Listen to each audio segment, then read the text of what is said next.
that he is the future for Navi, that they made the right decision to bench STY, to cut him, and to bring this Academy player in. I love it. I think this is going to be one hell of a game, too. We've got G2 on the CT side. Navi starting on the T side. We're on nuke for the beginning of this one. Already, they are running 2 people down, and it looks like it's fast from the T side into the ramp. I don't think the CTs even know this yet. They might now, because they're also checking what an active round for the CTs already, and from the T side as well. Nico starts us up. Another headshot. He needs a 4th, and he'll get it. Oh my god. We are off to a hot start. The last one is Modesty, and they have just decapitated Navi. Blistering speed out of Nico to get us started into this series that we've hyped up so much, already delivering right there in the pistol round. What is this from Nico? He's just so precise. Nobody else you'd want in the world in this kind of position. All headshots, of course. He's even laughing about it. Don't laugh, you monster. That's an all-in position at the back of that silo where you cannot escape. You're just fighting from there. And most players happy to get one and delay, like, you know, get a kill, maybe try and see if you can slow this down a little bit. And instead, 4 headshots. If the 5th one would have been there, he would have been dead too. They just overlooked him for a split second, and that's all Nico needs. We were kind of talking about it, prefacing it, the fact that G2 was so active on their CT side in that opening round. Obviously, nothing else had to come into play other than the shots from Nico and the last one from Monacy. Navi, this round, just working with a handful of pistols. We see, of course, that Simple went for the upgrade on the Deagle, but not much else to work with for the offense. Yeah, they're going to be taking a slower one here. Sure, Simple can hit that shot if he's presented the opportunity, but for now, why not take a deep breath? You kind of got beat up a little bit in the last round. You know the next one anyway. You're gonna give you right back into it. You could put some more pressure on. G2 know it as well. They don't have a lot of incentive to do anything apart from just stall this out, buy some time. That's like one hell of a flashbang. They were coming through the smoke to try and beat it. Oh. Well, there is another player on the server that can match the kind of output that Nico can have. And I mean, it's probably more than one, but Simple, absolutely a name that you could call for here. Yeah, this round is still a bit awkward for Navi. 20 seconds left. They have to pick a site to hit. There is this single player defending lower in Nico. He's changed up his position from the previous round, and it looks like he'll make contact with Simple, but oh no. What is this? Simple, with 3 in the round already, they'll be able to find a bomb plan, and G2, they're scrambling. Now, he's very low on health, luckily for them, so this should come to an end eventually, just because he's, well, out in the open like you saw, couldn't really have the health to get any long fight in. Perfecto is still alive, and the bomb is planted in a very awkward position for the CT side. A nice couple of headshots through the window from Hunter will make sure that doesn't become a problem, but that's a hard position to clear. Even in a 2-on-1 where you're on the CT side, it could be hard to find the T's up there. So a good job, but obviously very, very expensive. Navi, they're celebrating this round, a bomb plant, and they can go straight into a buy. Yeah, just a couple pistol upgrades, and they were able to find so much damage. This sets them up beautifully into the first gun round. But those were 6 2 shots. bullets. Yeah. So swift. He wanted to one-up Nico. If he had more targets, he just might have. It kept going. Okay, first gun round here. Thanks to Simple's heroics, we see a very even buy between both teams. In fact, it's actually T-favored. The MP9, of course, for Hooksy. Yeah, still a weapon that can find a lot of utility on nuke. A lot of close-range combat happening, so obviously would have probably preferred something else, but it'll get the job done in a pinch. 3rd round, and let's just find out. So far, this match is living up to the to the hype, but it's early days. Honestly, didn't really like that Molotov being thrown at him. He'll fall back down below, and Bit will claim this part of the map pretty quickly. Obviously not walking past, but nobody else could hear it, so that's some good map punch. Over a minute left. You've got Bit already in this sort of deep position. See what the rest of the team will do behind it. Yeah, it's an interesting spot, given that he's at the top of Secret. Not really in a great position to actually pinch the B bomb site just yet. He doesn't have that advanced space. So Navi might actually favor an A hit, where Bit could actually flank through Mini, but only Electronic knows at present. And it does actually seem like they're going for ramp, where 2 members from G2 wait. This is a tough crossfire to deal with. But that might open things up for Bit getting that frag. Puts a lot of pressure on the ramp all of a sudden, and they have a lot to deal with already. Oh, the crossfire is working out great. JKS will follow it up. A nice 1, 2, and even a 3 combination coming in there with JKS getting the last one. Just 20 seconds left at the moment, and with the bomb and ramp control of the CT side, it's going to be difficult. They know that Bit is coming. This is not a surprise. They're absolutely aware that he is walking down below somewhere, and yeah, time is simply up. For him for Bit to try to contest this bomb, he would have to just run up there, noise and all, and that's almost certainly a death sentence. So G2, they will secure the victory in spite of losing that early battle over at the secret stairs. It's a pretty good job, especially that ramp hold. Yeah, I'm not sure how they were able to figure out that it was likely to be a ramp hit, but either way, if it's Gamble or off of a tell, that's excellent work from G2. We saw JKS and Nico, that is, connecting to find 3, and at that point, yeah, there's just no way that Bit's going to be able to find a way back into the round. Too far away, recognizes the skill of his opponents that charging right at him is likely going to spell his doom. Early outside utility, and Nico playing a bit more aggressively. Doesn't want to give Navi the same space that they had in the prior round. But with this L-bend, does seem like Nico wants to peek right over it. This could catch Navi off guard. I'm curious how this will play. Yeah, he's looking on top. He's got such a great view. A couple of quick kills. You could see you've got the little smoke icon, but I mean, Nico definitely knew it was coming there. That's upsetting if you're Navi. The kind of trick that you want to be wise to. You want to maybe have somebody up on the silo just to spot it just in case. Nico gets away with a lot out there. And now they can play it very safe. CT side, they don't have to take any risks at the moment. All of the pressure on Navi to try and reclaim the rest of this round. And it's very hard to map out how Navi would do that. No utility whatsoever. They've already spent their smokes trying to make their way outside. And Nico came up with the perfect counter. So, Simple's just looking for a gift at this point. He's just hoping that somebody throws their life away. But at this point, I wouldn't be mad at Navi for just opting for the save. Okay, wait, that might be the answer. Nico still contesting, and now Navi have a way to try to convert here. He wasn't just hoping for the gift, he was manifesting it outside. Nico walked into it. NPL trying to crouch under that one, but Hunter coming up with a double to seal the round. 15 seconds left, and Hooksy still holding on to that MP9.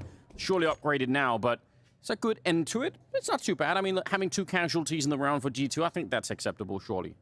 Oh, they're definitely fine with that. Given the fact that Navi bought into that round, kind of a mismatch buy. We obviously saw the save weapons, but some upgraded pistols and some utility spent. Puts Navi in a very interesting position for this upcoming one. And we see that they, once again, go for this half buy. They were trying to get everybody on the same page. Actually, it's still a bit of a mismatch, given that Simple invested more than everybody else. That's a really, really fast smoke in towards Mini. Wow. Or is it actually towards the... Yeah, towards the vent instead. That's so quick.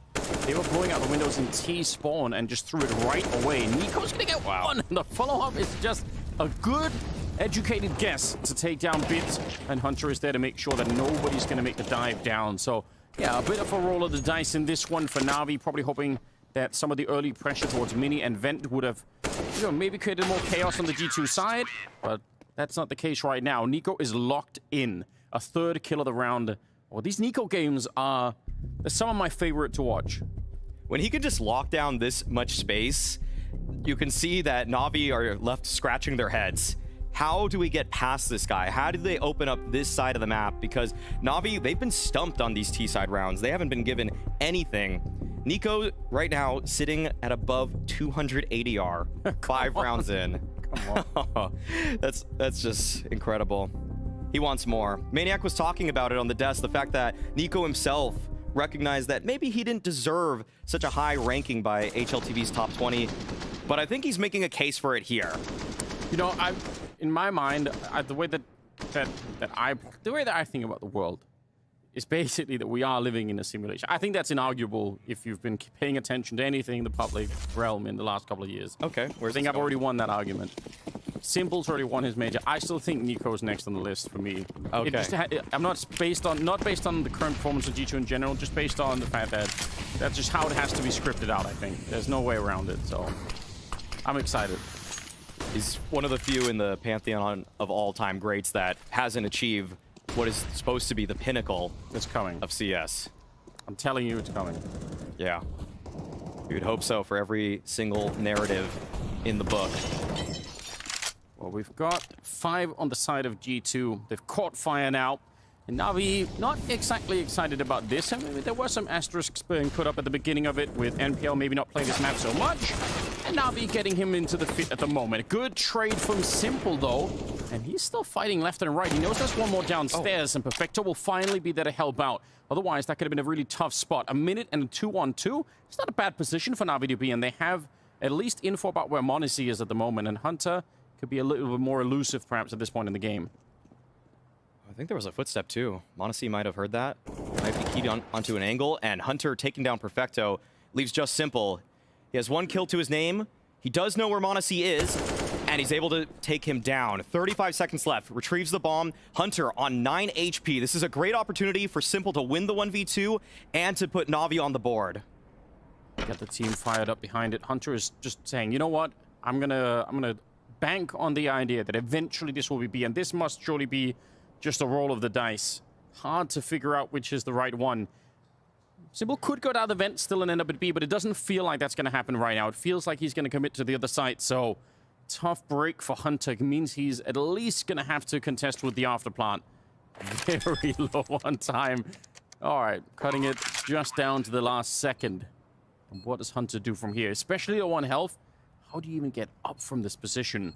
So risky, and he just has to, again, try and gamble it. If Simple is looking, Hunter's probably already dead, but he's going to have maybe 1 shot at doing this. Walking straight out into it the whole way, and the spray is there. Simple to win the 1 versus 2 against Monacy and Hunter, and finally bring Navi on the board.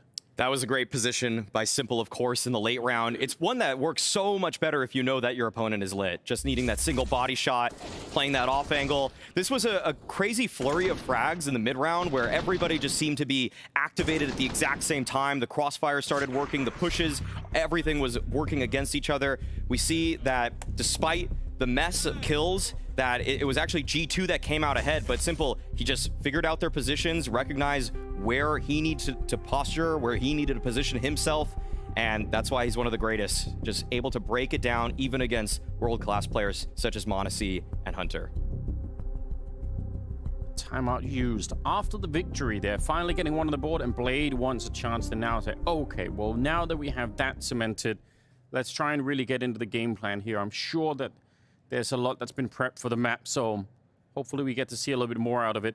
Of course, the problem is they first need to chew through that CT economy. I mean, so much of Nuke, we've talked about in the past, how much of a difference it makes if you can break up the CT economy, especially if you want to be early out the squeak door or into hut on the A-bomb side. You need to get rid of some of those nades. Yeah, just opens up the playbook so much so when you know that the CTs are pretty dry on nades. Monacy going for one of those aggressive peaks. We've loved what he's been doing lately. Ever since Hooksy joined the lineup, he's been just going for these so vigorously, and Nico is there to connect with him. 2 openers for G2. They could fall back. They might want to just sit around, though. Don't want to give their life up for free from a trade attempt, but there's nobody there for Navi. Well done. That is so... That's crippling at the start of the round. The bomb is out there, and it's going to get picked up eventually, but just... You hear the M4 go off up by the container, and you were not expecting to get peeked by an AWP. That's a 2-in-1 shot. Oh! No! He just didn't even face him. Simple on the other side. Love to see his reaction. And Electronic is out here. His team already defeated. Not much left for Electronic to do in this one. Good start, though, for Monacy. Good rotation on top of that. It's what you want to see from the budding Opper. One that has already punched in his ticket as one of the best in the world wielding the weapon. Yeah, with 38 seconds. You have a lot of time, Electronic, but probably more about self-preservation at this point. Try to do a little bit of economic damage. Okay, we're going to find a kill on Hooksy there. But that will be it. All right, 6th round for G2. Navi, they had to construct consecutive rounds if they wanted to break this money from G2, but now it's in as good as a place as ever for the defenders. This is brutal, though. This wallbang. Oh, man. That's something you think Simple's doing to somebody else, but he's on the receiving end for once. Maybe that's why he's not complaining. It's like, yeah, fair play. I would have done the same. Yeah. Real recognized real. It's like a mirror match. Well, we've got, what, 4 Tech-9s and a Deagle on the side of Navi. But they're once again pushed back, and this last round was their real opportunity to crunch the economy on the G2 side. They didn't have any money left on the CT side. So if Navi would have won the previous round, they would have had a much easier time. And they just can't quite do it. So G2 are going to be very, very fortunate to keep moving forward in this fashion. If they can win this round almost flawlessly as well, then it's almost a reset for Navi. They have to do all the work again to try and bring the money low and try and see if they can finally break it again. And they're running out of rounds even to do that. This is about to be 7-1. See what Hunter's able to accomplish here. Taking down Simple, and NPL still not on the board. It's not looking good. This is what I would consider the first real test for NPL once he's supposed to be integrated to the roster. And unfortunately for him and Navi, he's not quite passing that test. It's tough. It's tough to move from the academy team into a match such as this. Yeah, but I love that interview with Blade at the beginning because so many people never specify a time frame for when they expect things. And he very clearly gave it to us, said after Katowice, we're going to get a chance to see a different kind of MPL. I think that's great. Then we have somebody to look for. So I'm willing to excuse a lot of stuff. Obviously, doing something here would be a little bit better. I mean, get a couple of kills. But then again, even Bit, Perfecto, Electronic, they're all at 2 kills. Right now, it doesn't feel like it's necessarily MPL letting the team down. It's just the team as a whole has been crushed by G2 at the beginning. Except for Simple, but he's a hard nut to crack. That's why he is who he is. Because he can always stand above the rest. All right. This is a good position for Nico, though. Could be, especially because they only have 1 Molotov, and they don't want to use it for this one. So he's going to get that one almost for free. Bit trying to see if he could sneak his way through without using any utility, because, again, Navi don't really have that. And he gets punished for it. 17-4 on Nico. It's absolutely disgusting. It's what you love to see. But look at the rest of the team, even. Yeah. No one's even close. Oh, you go. Well, Hunter wants to catch up. Double kill for him there. I love this about G2 and how they play Nuke, by the way. The way that, even in a 5-on-4, they're willing to push the issue. It catches teams off guard so frequently. NPL finally finds his first.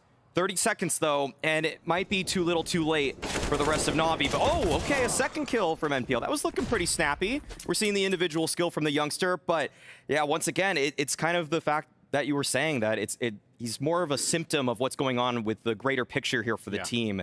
It's not that he's necessarily letting them down. It's that they're never even getting a chance to get in position.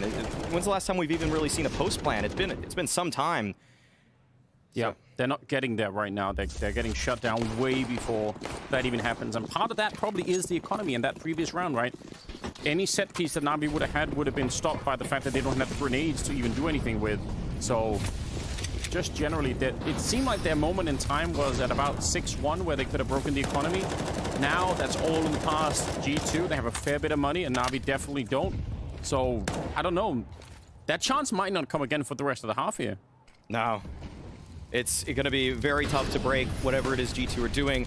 All right, some utility out. A-Exec is there for Navi, but only a single player out. But Bit, actually, able to chime in with 1. Pushing on forward. The angles are taken away from G2, and they're just stuck on that bomb site. Yeah, it's a very awkward fight. I don't know how Bit lived through that. It looked like Hunter thought he was dead and almost gave up the spray, and then it just wasn't quite enough. Very weird round for Navi to finally get a bomb plant, but whatever it takes, I suppose, at this point in time, they desperately need it. I just said they might not have a chance again, but if they win this one, I'll take it back. Electronic with a Tech-9 to drop JKS, and now there's a real shot at it. They just have to get through Nico and Monacy, and already that's in full effect.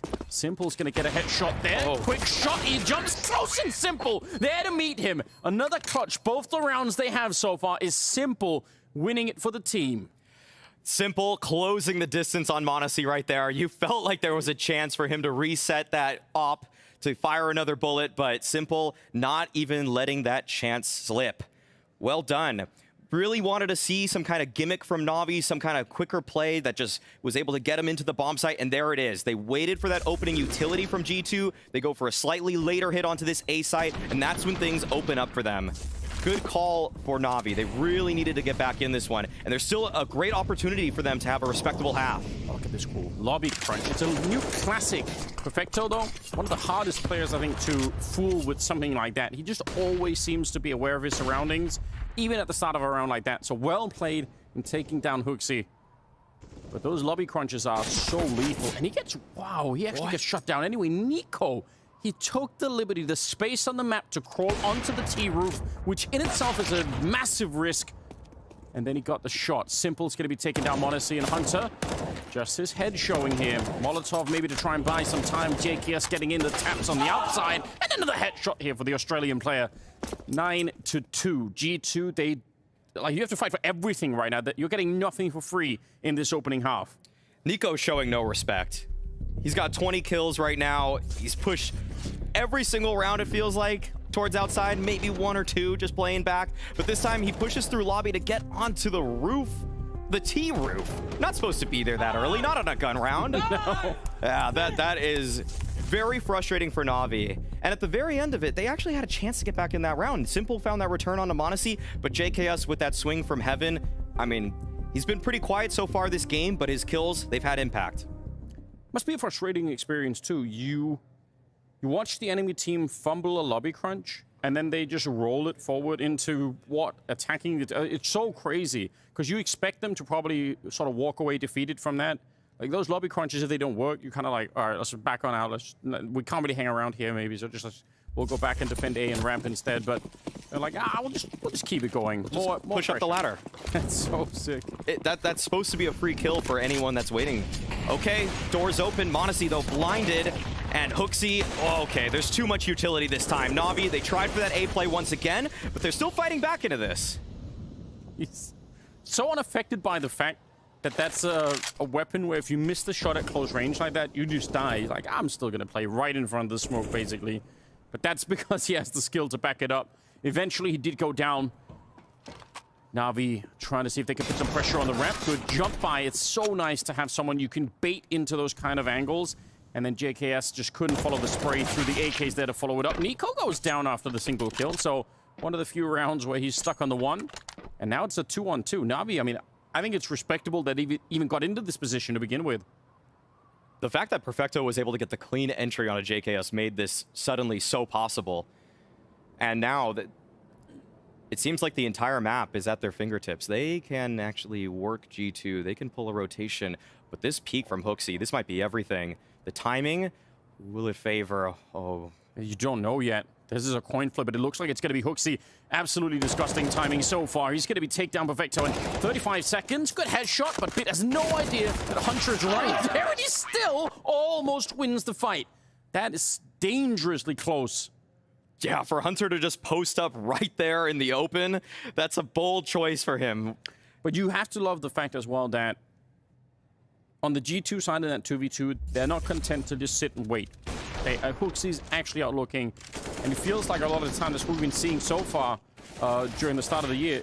A lot of the CT sides are really active in moving around and getting information. Yeah, I think it's safe to say you can actually split up G2 into the people that are looking for info and the people that are willing to play back. And yeah, it's a cool dynamic that this team has. But there was actually a vent drop here from Perfecto.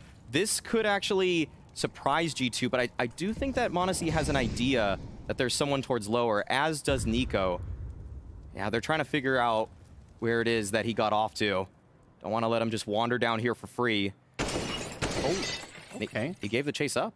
He did. That's going to tell them right there, and they're on top of him. He's actually sandwiched in. High pressure scenario all of a sudden Perfecto. Is the rest of the team doing anything? He's occupying a lot of the team right here. So it feels like Navi somewhere else has to do something. He goes down almost for free. And it doesn't seem like there's any movement on the rest of the map. No, you would have loved to see a distractions, some kind of fake, or Navi to just use the fact that two people are trying to figure out what's going on. But now it's just so segmented. G2, they can recover. they should be able to put this together, but no, actually, they just walk right out the door, and Electronic and NPL pull off 2 frags. I thought G2 was going to recover right there, but Navi just walked on out, and they were able to find the kills. All right, brilliant stuff. Bomb instantly planted behind that one. And a bit of a choice now to be made. Not a lot of money in the bank for the G2 side, so these 3 rifles, super critical if they want to continue to do this. Navi, they're going to be allowed to get a 3rd round.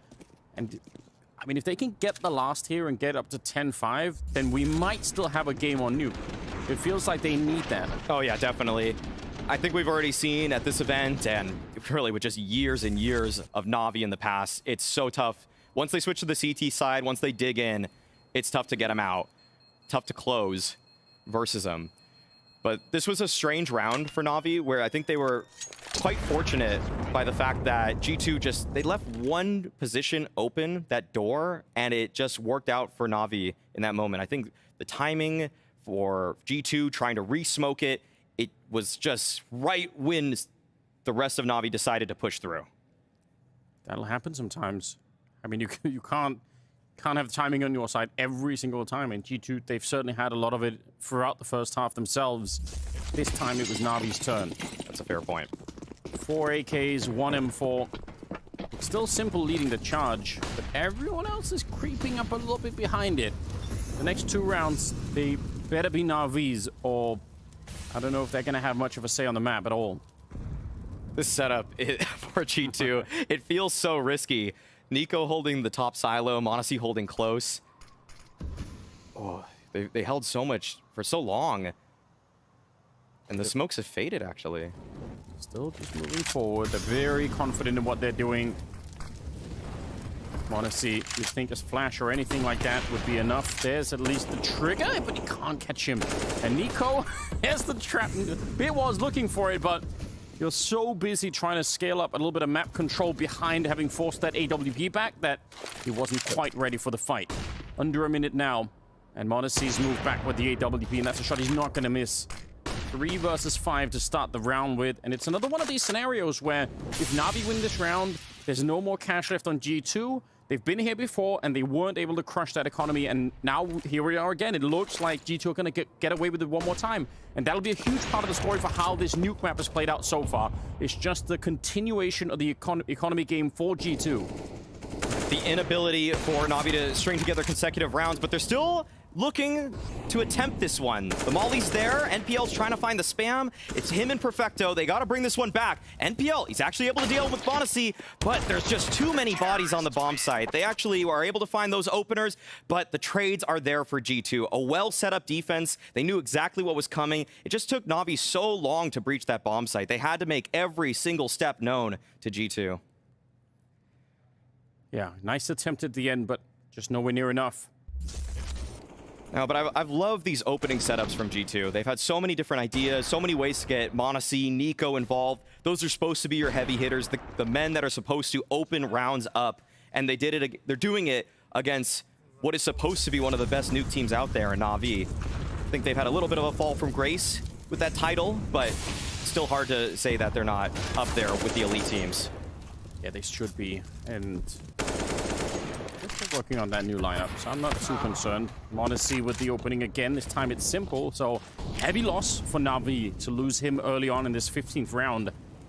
They are in so much trouble. Nico is nothing so far. What an absolutely classic performance out of him. And yeah, I don't know.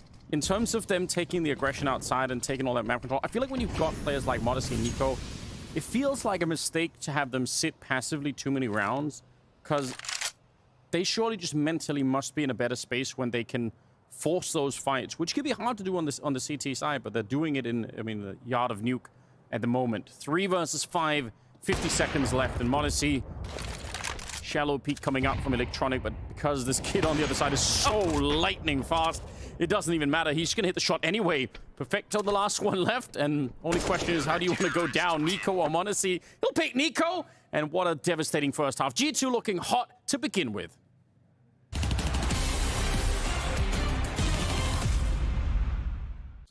Welcome to the round table of in-game leaders. I've assembled some of the greatest minds. I've got Nitro, Nexa, and Karrakin to discuss all the things around being a fantastic IGL when it comes to Counter-Strike. This kind of discussion I want to start off with is becoming an IGL. Now, I know for you, Nitro, as an example, you just kind of fell into it. You know, you went from being one of the star players into this. But how does it come into it? How do you just start becoming an IGL? How did it work for you, for example, Karrakin? I think already in a young age, when I played 1.6, I kind of was always a secondary caller in that sense. Okay.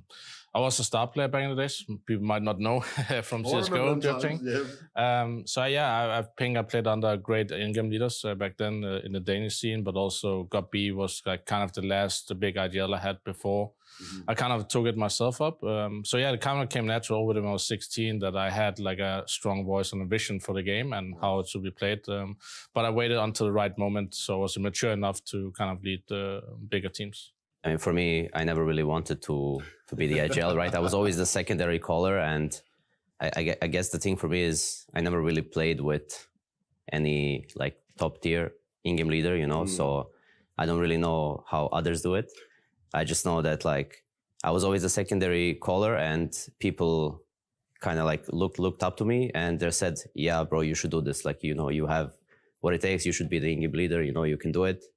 So I always went into that path. Like I tried to stop being an in-game leader like 3 or 4 times, but it it just, yeah, like, you know, I was like, I think I'm better as a secondary caller, you know, like I can help my actual in-game leader, you know, and then just somehow I just kept coming back into it, you know, and then I decided to take the responsibility and you know, see where it can take me.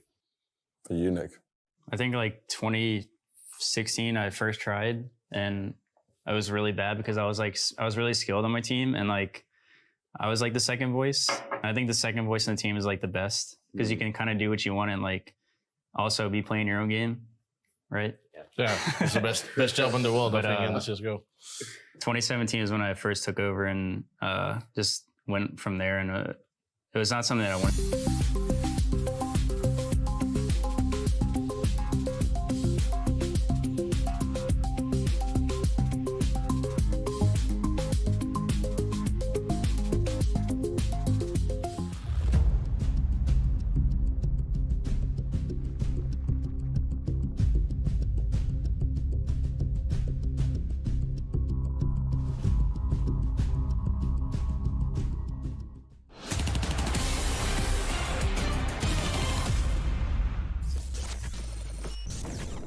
They didn't break door, nothing in. That's break now. They broke. Rush him, rush him. They can go I'm going backside, rush Justin. Him. Lobby one. Also, they're committing, guys. They won, I think. Justin, can you hold? Careful, I me. think Hold. contact. One more. Nice. Pushing you. Nice. Give me. I think he was there as well. He doesn't cap. Nice, Nico, sick. Don't you just love to see it? What a way to start a match against Navi on Nuke. 4 kills from Nico in the pistol, and he never let go behind it. Alex, how excited are you? I mean, I didn't really know how this is going to play out with G2. They look so good right now. I thought this was going to be competitive. It's not, but it's still fun. It's still great. It's a spectacle in its own right because of people like Nico and m0NESY. Yeah. I loved how Hooksy called that round too. Every time Nico got a kill, nice. That positive reinforcement goes a long way. It does. Just teach him, even if... Oh! Keep it going, Nico. Come on. Oh! He does one more time. Yes! Another headshot. You must be kidding. It's simple and piddle. He's just done it again. Man, this guy, he wants the pistol crown. He's already smiling in the middle of the round. Wipe that smile on your face. Oh, he's at hunt. That's pure greed, but you have to let him do it. He's an artist. Just don't interrupt him. Just let him go. You can't really control that. I would never try to call Nico back from doing that 4th kill and the 5th. What an absolute monster. Unrivaled precision in this one. It's so stupid. Oh no. Okay, well, Bit wants a chance. Took a bite, but huge bite back. Okay. Yeah. All right, there we go. 13th round for G2. That is really not the start you were looking for Navi. Again, we were prefacing it as such that with Navi. If you give them that pistol, if you give them a chance, if they have room to breathe, they could have brought this back. But at this point, it's hard to believe in that world, that timeline when NiKo is playing at this level. You think that the halftime break would cool him off, but he stayed as hot as ever. I don't know. The only analogy that I can think of, I don't know if anyone watches boxing and used to watch like some of the early Tyson fights, but there are some fights there where you could see once he gets punched a little bit, he's just made up his mind to basically destroy the person in the ring with him. That's what it feels like with NiKo sometimes. You can tell, even before he even gets close to someone, it's like something about the way that he moves, something about the way that he approaches every angle. It just, there's like a determination, like, I'm not here to try to win. I've basically already won the round, and now I'm just going to sort of play out what's in my brain. It's so sick. I just love that he's still having fun with it. Sometimes you see players go off like that, and they are in full focus mode, almost nervous that the round has gone so favorably for them. But for NiKo, it's not his first time. It's not his first rodeo. Not the first time he's just deleted people from the server, ruined their days. And so just presses the issue. It's 27 kills in basically 16 rounds. This is round number 17, and I don't know. He was sitting for a while at over 2 kills per round. That's hard to do. One per round is super impressive. Many people can't really do that, and yeah, doubling that. It's a good game. You think it's usually you're having a good game if you have 80 ADR or above. NiKo right now has 169 ADR. He has over double what a good game is, a solid game for other people. Might have a chance to collect some more damage here. Even got shot in the butt by his teammate, but that didn't slow him down. Little slap to keep him going. Yeah. Makes sense. It's like a little booty pinch. Oh my god. Yeah. This is not at all what we were expecting for Nuke. Navi, they finally have someone to fight back with here on the CT side. But a comeback from here, I don't know. It's Navi. You really don't ever really want to count them out, but it does feel very unlikely at the moment. They'll have to prove it. Let's let them prove it. Yeah, we'll see what they set up with here. I'm interested in what Blade was talking about, the way that they're trying to slot NPL in. If there's something still to take away from this in terms of referential data, it's where is NPL putting himself, and he is taking the same spot STY had. This is already a big challenge for him, though, as they are executing into his sight, and he is passing the first test. 2 kills with the FAMAS, but there are still G2 players trying to breach this bomb site. JKS finding 2 of his own, and Perfecto on top of the hut, able to close things out along with Bit. Yeah, huge play at the start from NPL. Obviously, getting those 2 headshots is amazing, but because he stays so far back on the site, instead of panicking and swinging all over the place, it means the people that are coming out of the squeak door, if they want to fight him, they have to swing so deep into the site that suddenly they're exposed from the hut. So this is about as far as he goes. He gets these kills and like he's backing up, he's trying to limit that angle, and it means any Ts that want to fight him, they basically have to just get out in the open to try and look for him. And they maybe only know where he is. Maybe the rest of the team is hard to pinpoint. So that's a target you want to fight because you have the information, but to do it, you're just going to be out in the open. So I like seeing that. You know, the kills is obviously impressive, but just keeping that really tight angle is also a good look. Yeah, you could see some pretty good instincts there. Good counter utility, too. Something to be happy about. Look forward to the future. Okay, Electronic. Great damage. And NiKo, who's really just controlling all of outside in the previous half, won't have a chance this time. There's a long history with Electronic and the smokes out in the yard here in a bunch of different... I was a little bit disappointed we didn't see any of it in the first half at all. No. But he has this walking through the smokes and yard history, and it's so sick to watch. So I hope we get that back. It's a good round for him. 3rd kill as he takes down JKS. A little bit of a boost over, but Perfecto pretty quick with the reactions, and he's going to be taking down m0NESY. It's about to be 5 rounds for Navi.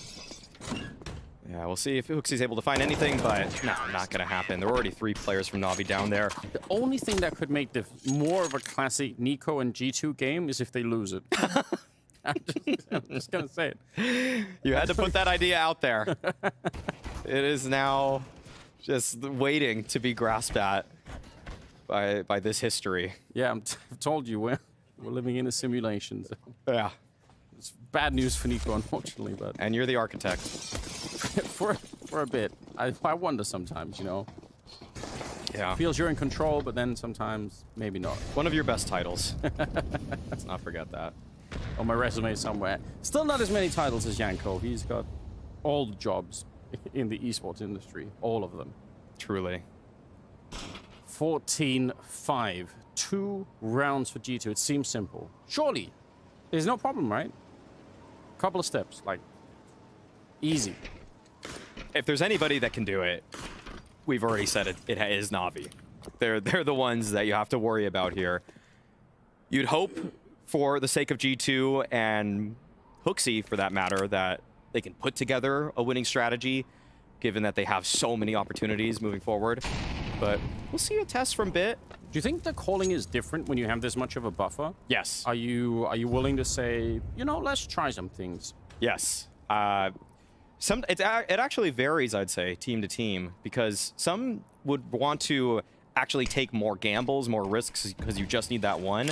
But sometimes actually teams, especially in this kind of format, where it's this group stage, they might actually not want to go too deep into their playbook.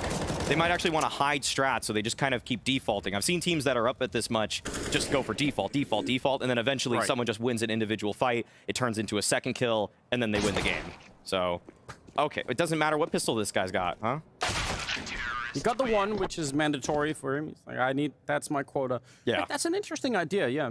If you have something new, maybe you don't want to use it when you're almost at the finishing line. But of course, that is, in itself, is a risk, just in case. You might end up needing those rounds at the end. We'll see how they play it out. We've got AKs in this round. I still think, wish Navi would have done more in the yard in the first half, but I guess they did get shut down a lot from that Nico Monacy duo that just made it very tough. Yeah, they tried. It wasn't for a lack thereof. Yeah. So, would have loved to see Electronic get activated earlier, but I think he's now in the server.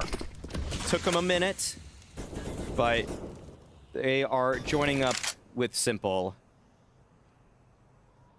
So, slow round for G2, just waiting out any potential push from Navi. The smokes are here. Nico actually might play around this timing here. These smokes are landing, and he might just sneak right in. Oh, no! Okay. Second round now in a row that Electronic just finds that much damage through the outside smokes. He is reading them. Yeah, we warned you already. He has uncanny ability. Obviously, shooting through is crazy, but even just walking through them sometimes, he just finds really good timings on that one. HG as Perfecto. Thought he was getting a run down, but guess he is fine. And everything's kind of been revealed right now. It feels like G2, there's no element of surprise. Very safe way to take that jump as you kind of curve the... You sort of stop the arc of the jump a little bit, and you get down to the ground a little bit earlier. Hooksy and JKS both go down, and it's a flawless round out of Navi. 14-7. Yeah, I'm not too worried yet for G2, but it's not looking good. Not finding any headway on these rounds. Reason I'm not too worried is because it's been off the back of Electronic spraying people through smoke twice. And you have amnesia. You don't remember the other G2 games. Yeah, and well, that's, you know, the org's history may make you worry, but when Navi gets to double digits, then I think we'll see the sweat bead on Hooksy's forehead. Okay, I think that's probably fair. 14-7, you still have a feeling on the G2 side that, fine, they're getting a bit of runway here. All we need is that one good entry, one good round where Nico cracks it open and Electronic doesn't shoot us through the smoke, and it's probably okay. I can be on board that train. 29-12 on Nico, just in case. If anybody forgot, yeah. Yeah, listening in, you know, making a snack in the middle of the day and just listening to the audio. That's where we're at the moment. If you're tuned into the radio version of this, yeah. Electronic probably wants a little bit more action. He recognizes that he's warmed up into the server now, but he just needs more fights. So, we'll be looking for him. Okay, love that. One shot, one kill. Looking for more. Another headshot for Electronic. Yeah, he's definitely feeling it at this point. This is becoming a little bit more worrying more quickly when he is showing this level of form. And you know what? When Nico unfolded all the chaos in the second half pistol, Electronic was smiling, and I feel that you can also almost warm up the enemy sometimes. If you just play well enough, it's like a slap in the face. Like, okay, fine. If you want to do that, I'm ready too. Really good stuff here. Good clicks coming out. He seems so crisp at the moment. That's an 8th round that's going to be picked up by the Navi team. So they are feeling really, really good at the moment. Yeah, and it's forcing G2 to expend yet another timeout. Yeah, and if you don't know this is happening, there is an overtime show happening at the end of the day. So once the match is done, you want to stick around and find out what's being talked about there. I think we had a player that was joining last time. It's on Blast.tv, of course. You want to make sure to tune in, make an account there, and all the rest of it, and come hang out in the chat with all the rest of us. It was Yakindar last night with Mahone and Launders. So you never know who's going to be walking on in, who's coming through that door. Markov. They were asking on... They asked on the desk earlier. They said, who was great at AWP inspirations? And nobody said Markov. Too young. I was heartbroken. Yeah. Source players, they don't know. A few people said Fallen in that. I can respect that. That's an acceptable answer. Yeah. Nobody said Kogru either. That's true. Or Fraud. Fraud, yeah. Nice. Well, enough of the history right now in the present moment. They need to keep this up, Navi. They've had a good run at the start of the second half. This is pretty impressive. They were almost getting pushed out of Nuke, but one slip-up, one mistake, and it could be done. Perfecto's not going to be making many mistakes at all. And JKS, he'll still be able to find that one. Electronic showing up, and he's deadly accurate, but Monacy, he's up for the task. 3-on-3, NPL on the back, getting put to the test once again, and his crosshair was not ready for it. Follow-up headshot from Monacy leaves Simple down below, far away from the action, and unable, surely, to reclaim this round. Great call from Hooksy. Great movements from G2. Recognizing every sliver of opportunity they had in that round as the player falls from top of the garage. They can push in through the door. They could follow that push up. It all came together. It was a bit slow, and I think that caught Navi off guard. I think it caught NPL off guard. Did so well when it was that full-on, just A-exec right in his face, but this time it's a little bit more strategic, and that long, drawn-out nature made him uncomfortable. It made him nervous. He didn't know where he should be looking, and Hooksy, he actually was able to take down that anchor. He's only sitting at 8 kills, but it was an important frag at that. Someone give up the AWP to pick up an AK? But you can make a choice. I'm just curious. Yeah, that's interesting if he did. I think so. Monacy has an AK here, and I'm pretty sure he has Simple's AWP at the start of this round. Yeah, okay. Oh, well, Simple was still able to equip the AWP, though. Yeah, okay. I guess they have so much money that maybe it doesn't matter. Yeah, give it over to somebody else. That's actually reasonable. Can't obviously purchase the AK on the CT side, so maybe that's just what it was. Okay. Yeah, maybe Electronics got it. So. Fine. Cool. He's been doing a great job out here. He's going to have to do more, though. A lot more, if they want to come back in this game. They need 7 in a row. So, yeah, Electronic out here in the yard. So close. He must be able to see just the elbow, and the crouch in is there. But Nico just as accurate on the other side. Electronic gets blown up. Sneaking up Hunter. He wants to try and get into the ramp, and he almost had the timing for it. 4-on-4, and with this kind of ramp control and so much time left, I think they're in a good position here, G2. Let's see what Hooksy can call from behind this kind of forward setup. Yeah, this puts a lot of pressure on a couple players from Navi. NPL is sitting right now on a swivel on that A site. You see that Simple wants to acquire a little bit more information because he can't really leave this team out to dry. If you just set up in this 2-2, 2A, 2B setup, G2 have a million ways to crunch A. And that's not okay for Simple. And you can see that he wants to be the master of his own destiny, pushing right there through the door. And Nico will be the one to contest him. And okay, wait, a tag. Not actually finishing the kill.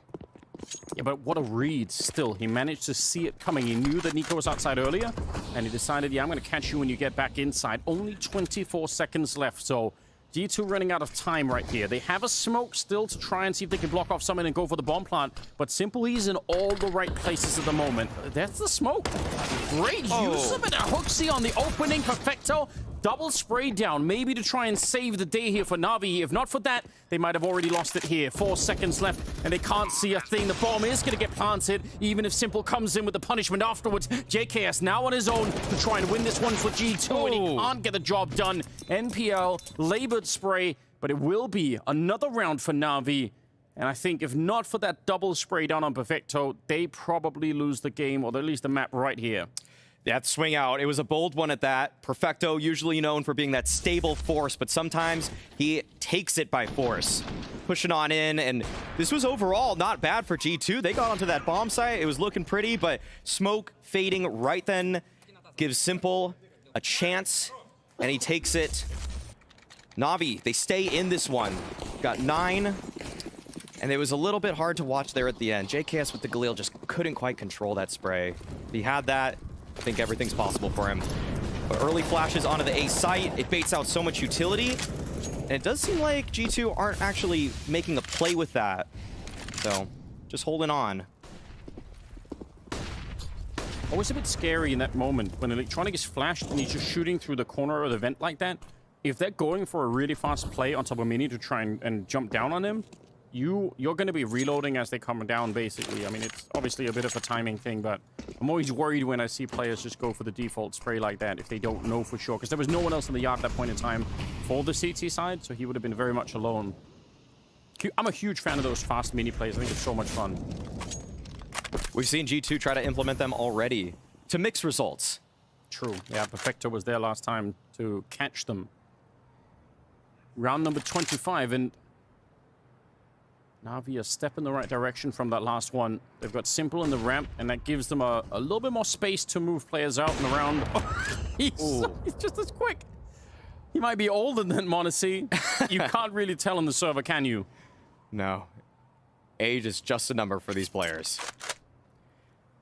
Okay, 30 seconds left.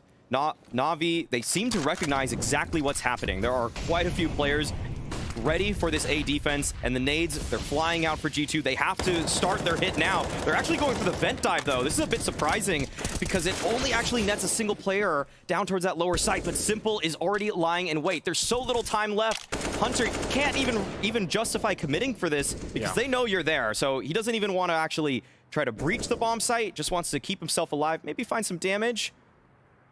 Possible that he could. He might have been spotted right there. Yeah, just back on a...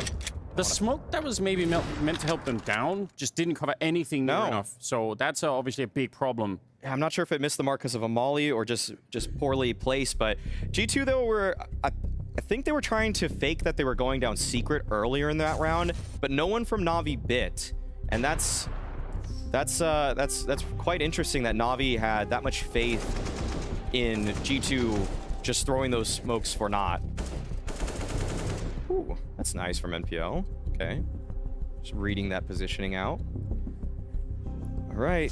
Still 15-10. Another timeout coming for G2 here.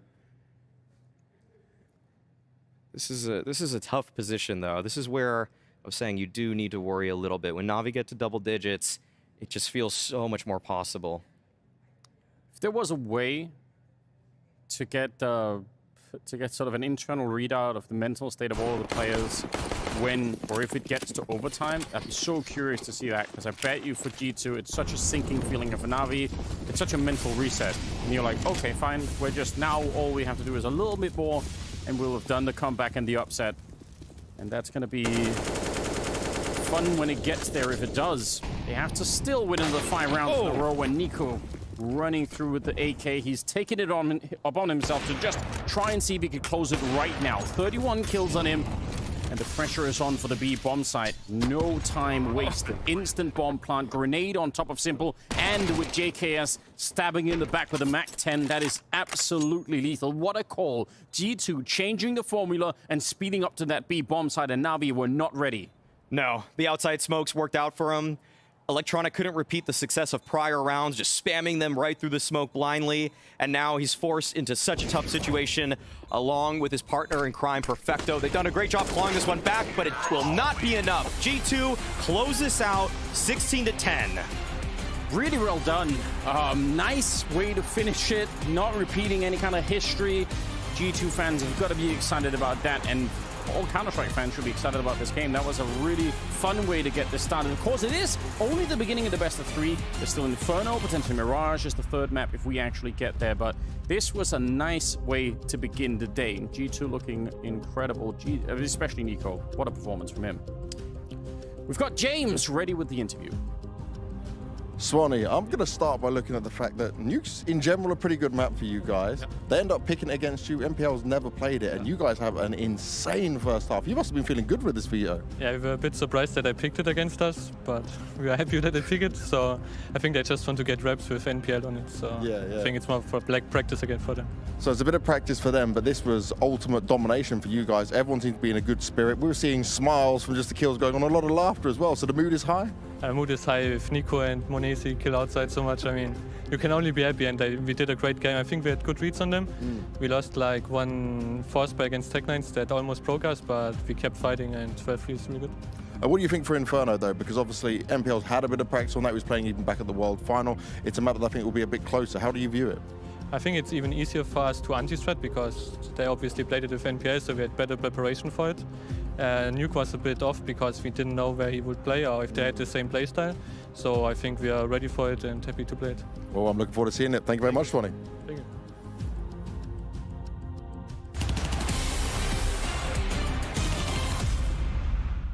T-spawn to connector to B.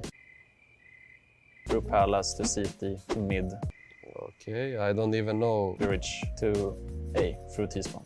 Yeah, I got it. I think my team, NIP, is going to be best on this map. So here we are, T-spawn here.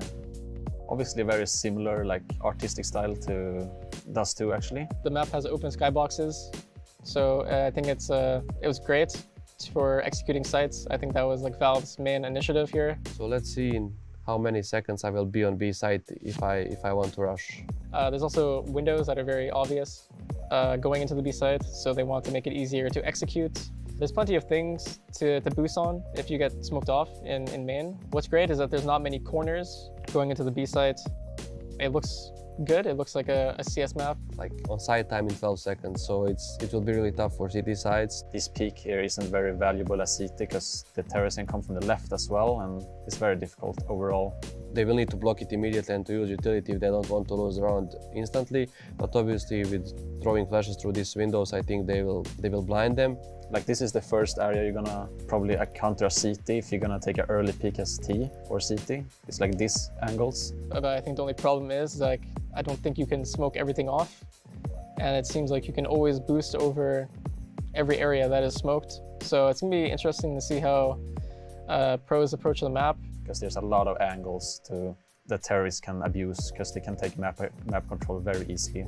Very difficult to hold here. Like in general, I think this map is very T-sided. The left side of B, like going towards CT, I think the CTs definitely have advantages in these areas. The creators of this map had the plan in mind already for it to be kind of, you know, CT oriented. Like here's the CT spawn. What I think is like, I think that there's going to be 2 guys at B, 2 going to mid and 1 going to A. Like that's what I think it's going to be like. This is kind of middle. I don't think it will be easy to block. It seems like a really easy area of the map. It's kind of just about, you know, a chess game of utility.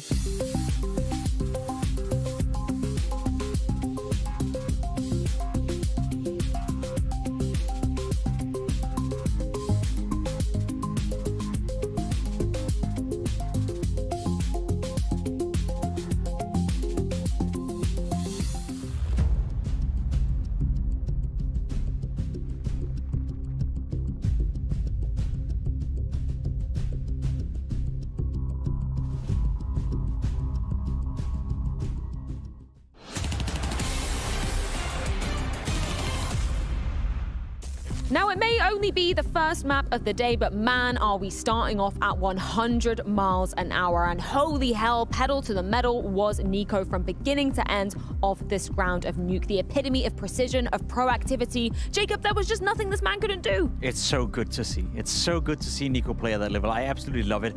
I've said it a couple of times during this tournament as well. I think aesthetically pleasing players out there, you put Nico to the top. The way he's able to run around with the rifle, the way he's able to, as you alluded to as well be part of the top 5 best players in the entire world consistently year after year with the rifle is just fantastic to see. His impact in the pistol rounds as well so far this tournament. He's done a 1v3, he did the CT side pistol, he was absolute outstanding in the T side pistol as well. Nico is one of the best players in the world, and we got to see why. This is so fantastic from Nico, honestly. And this first half on the CT side is what makes Nico unique. Because I don't care who you cheer for, I don't care who you think is the best rifle in the world, there is no one but Nico that can have the first half that we have just witnessed. And the reason I say that, it's not the first time I've seen it. I have seen this scenario happen in the past where he takes off in a game and then the amount of space and the responsibility and risks he takes as a sole rifle outside is ridiculous. The math don't work, it doesn't make sense, but it works out. Bid had a trauma of a game. I felt bad for Bid. I wanted to call for help. This man got bullied outside by Nico. He didn't even see the sun. He was stepping just 1 meter, just instantly, that was L Bit. after L that after was L Bit. for Bit. He was just getting punched. I felt so bad for Bit. Can you imagine this game he win? It's tough, right? But that's what Nico can do. He can dictate the game with the rifle. There's very few selected players out there who have the ability to take over, as you said, an entire half single-handedly. That's what Nico did. Sure, he had a support cast of Monis, who had a decent showing as well in the first half. Obviously, G2 as a team set him up well. There was a lot of flashes coming in for Nico, but as a rifle player, very few people in the entire world can dictate a game, let alone against a team like Navi, like Nico did right here. 8 for 0 in opening duels as well after that first half. More than half the time he was taking them, and he was winning them 100% of the time. Absolutely insane. And you have to go further than just the numbers. Of course, we can be in awe of Nico, as we should be, but just you have to think about the tactical consequence of that. If you're Electronic, if you're Blade, and you're trying to know what the hell are we supposed to do in this game, the fact that Nico shuts you down outside, it becomes super easy for Hooksy to know where the next target is going to be. Well, they can't be outside. It's very easy. There's 2 main solutions. Either they go A or they go ramp. Turns out Monacy is here with JKS when they need to. Nico is sometimes with JKS as well. They always have the read. That's why you have a 12-3 scoreline. It's super obnoxious for Navi to play when you cannot have the luxury of taking the outside position. Yeah, and to be fair, it wasn't just the Nico show. Arguably, everybody showing up from the side of G2 in that first half. And we've got a particular round you want to be breaking down. Yeah, Matthew is speaking about it, right? The fact that G2 didn't allow any space whatsoever for Navi. Look at the time right here. Nico is pushing all the way into lobby. The first kill goes the way of Navi, but they're being pushed outside of their comfort zone. They can't even hold their own T lobby. Nico on top of the roof, 25 seconds into the round, gets a kill right here, and you just see the constant aggression continuing to have Monacy finding a kill. Then a duel on Yard, simple wins that. You have Hunter having another isolated duel on the lower bomb side, and there's just duels going on all over the place. It's almost like a glorified deathmatch server you're watching right now. Navi had no idea how to handle this aggression. You said it. You can't even be in your own T-side lobby. What on earth are you supposed to do? And I love that the scoreline is 8-2 when that happens, because in this clip you just chose, there's a couple of moments where Navi have 50-50 duels. There's a couple of moments they can reclaim the control of the round, but they've just been bullied for 10 rounds straight. Bit is fighting Hunter outside, or sorry, lower, for a good 3 to 4 seconds. He doesn't hit a single bullet onto Hunter. We know the quality of Bit, but at that time, Hooksy knows he's in their head. They're not warmed up at all, which is going to be in your face. And G2 can have their heads held high moving forward as we do move on over to their map pick of Inferno. So, Danny, what exactly should we be looking out for G2 on this ground? Yeah, G2 is a strong team on Inferno, and it's all in the details of why it makes them so strong. So right here, I have a round to kind of showcase one of these smokes that they have. So first, I want to preface it by kind of laying out what this round will entail. So first thing you're going to see here is that this is going to be a split onto the A bomb site. You're going to see 2 people go towards long, 2 people go towards short. And what I want to focus on is actually this smoke right here. Now, with the smoke, Nico actually throws it from the pit area here, and it lands just towards the site side. So it lands right next to the site, just like this. And with the smoke, the idea behind it is that it's to create an avenue for the players coming up long so they can take the site. They don't have to worry about a player towards this pit side. They don't have to worry about a player towards this area where the bike is, and it allows them to do that. But it also cuts off this angle here towards this graveyard position, so for the players coming up towards short, they don't have to worry about a player graveyard as well. This player has to swing up to the left. But the one spot that it doesn't cover is somebody playing on top of the balcony. You see that from Kimbo's point of view, he has a very clear view on players coming out from long. So what do? They have a flash that Monacy throws right here that pops just above the balcony area. It pops right about here. And what that does is it forces this player to fall down towards the pit, but it also allows Nico to kind of pass in towards the site because it breaks all the potential site pit crossfires. And with that, it allows them to kind of crunch onto the A bomb site. So you'll see this from HooXi's point of view as he's coming out here from long. You'll see as he comes in, the flash pops. Doesn't have to worry about Crimbo, who was on the balcony. Also doesn't have to worry about a player towards pit. He can take an isolated fight onto the player towards site. Now he loses this duel, but like I said before, Nico, he's coming in from short, uses that flash that pops behind him, allows him to come in towards the site and kill Favin. And then lastly, for these players who are coming in towards the site, they don't have to worry about the pit player here because the last two players in line, m0NESY and JKS coming from apps, they're gonna deal with him right there. So really this all came from just this one smoke, and this is why G2 is so strong on an Inferno. They use the details in the utility to help their site takes. Another excellent breakdown there from the Mahone zone, echoing exactly what Swanee was saying in that post-map interview. Inferno is a very confident ground for them. Yeah, absolutely. But hot take, I don't think preparation is going to help G2 in that Inferno game, because I don't think preparation had anything to do with the smacking they put on Nuke against Navi. So if you go in tactical, you go in technical against Navi, you try to anti-strat them, you might just bite your own tongue. What helps G2 is that they are the better team right now. They are the more informed team right now, and they have a very clear game plan, and they've been together for quite some time now. So I believe in the G2 2-0 right here. They're looking very hot. Anybody that you're particularly putting under the microscope in this one, considering, you know, MPL, we have seen him playing it once on the side of Navi. Is he somebody that you're looking to have more impact coming into this? Yeah, I guess we can name MPL, we can mention him for the main reason that we're learning about this new player. We don't really know what he's made of, and he just got his ass kicked on Nuke. He didn't really have a lot of impact. Maybe once or twice he had a few good rounds on A, but overall he's been very complicated, very dry for this young player. So moving on to Inferno, we have seen him play good Counter-Strike. I want to see how he transfers from a very complicated game to now having to bounce back. That's my question. We just saw the breakdown in the Mahone zone, and NPL is playing in that exact position that will be affected by the smoke, that will be affected by the execute. So what we saw right here from Mahone is going to be NPL's in the center. We're going to see whether or not he can withstand that pressure. And I think if I'm G2 right now, that's something I want to test, because I agree with you. On Nuke, he wasn't necessarily playing well. He wasn't necessarily playing bad. He's not making the difference right now. So if you're HooXi, if you're G2, you want to test NPL. You want to use that strat. You want to see if that's enough to break the defense. Now, I don't want to make the Navi fans any more nervous, but with that Nico performance going down on Nuke, we know what he can put out to play on Inferno. This is undoubtedly his playground. I am looking forward to see what he's going to deliver. Yeah, but I guess if you're Navi, at least you're going to be able to take a breath and decide what you're going to. I don't think Nico is going to be in your face the way he was outside. The map is just a little different. Yeah. If you want to let him take banana control on the CT side, you can do it. You can retake it after 30 or 40 seconds. So I don't expect him to be that obnoxious towards Navi, and I guess Electronic will have a second or two to decide how he wants to play. At the end of the day, we got to see more from Bit. We got to see more from the individuals coming out of Navi. We spoke about it. From an individual standpoint, G2 outmatched and outskilled Navi throughout the entirety of the game on Nuke. There were possibilities, so more from Bit, more from Simple, more from all the individuals, and then Navi with a clear game plan. Maybe they have a chance of making it competitive. Yeah, a chance for Navi to be bouncing back into this one after what was a blowout on the first half of their choice of Nuke. It does come down to the choice of G2. That will be Inferno, and it's going to be going down after this break.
We're back once again. It's Inferno coming up second map in this best 3, and it is between Navi and G2. Can Navi make it back? Is it realistic? Are they going to be able to revive themselves on the second map? It's always possible for Navi to come back.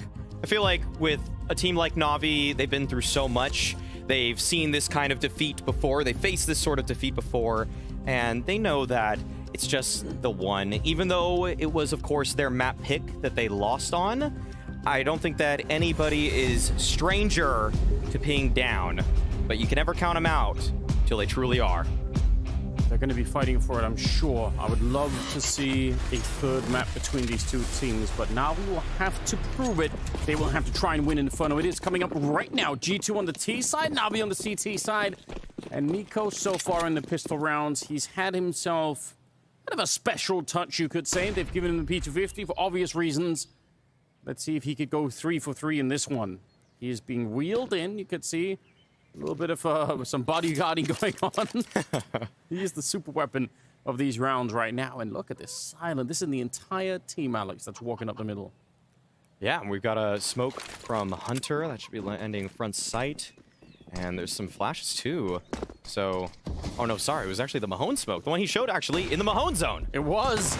They don't have to worry about Pit. They're going to be jumping into it. And there's the headshot. One from Hooksy, one from Nico. And it will open up the bomb side. So yeah, even in a non-rifle round, that is still a really powerful smoke.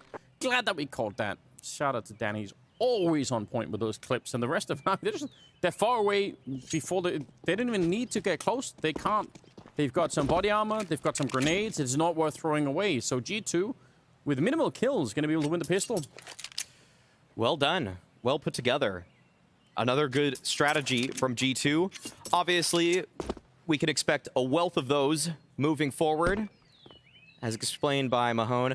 I like how Pimp framed his affinity for Nico's play as the most aesthetically pleasing.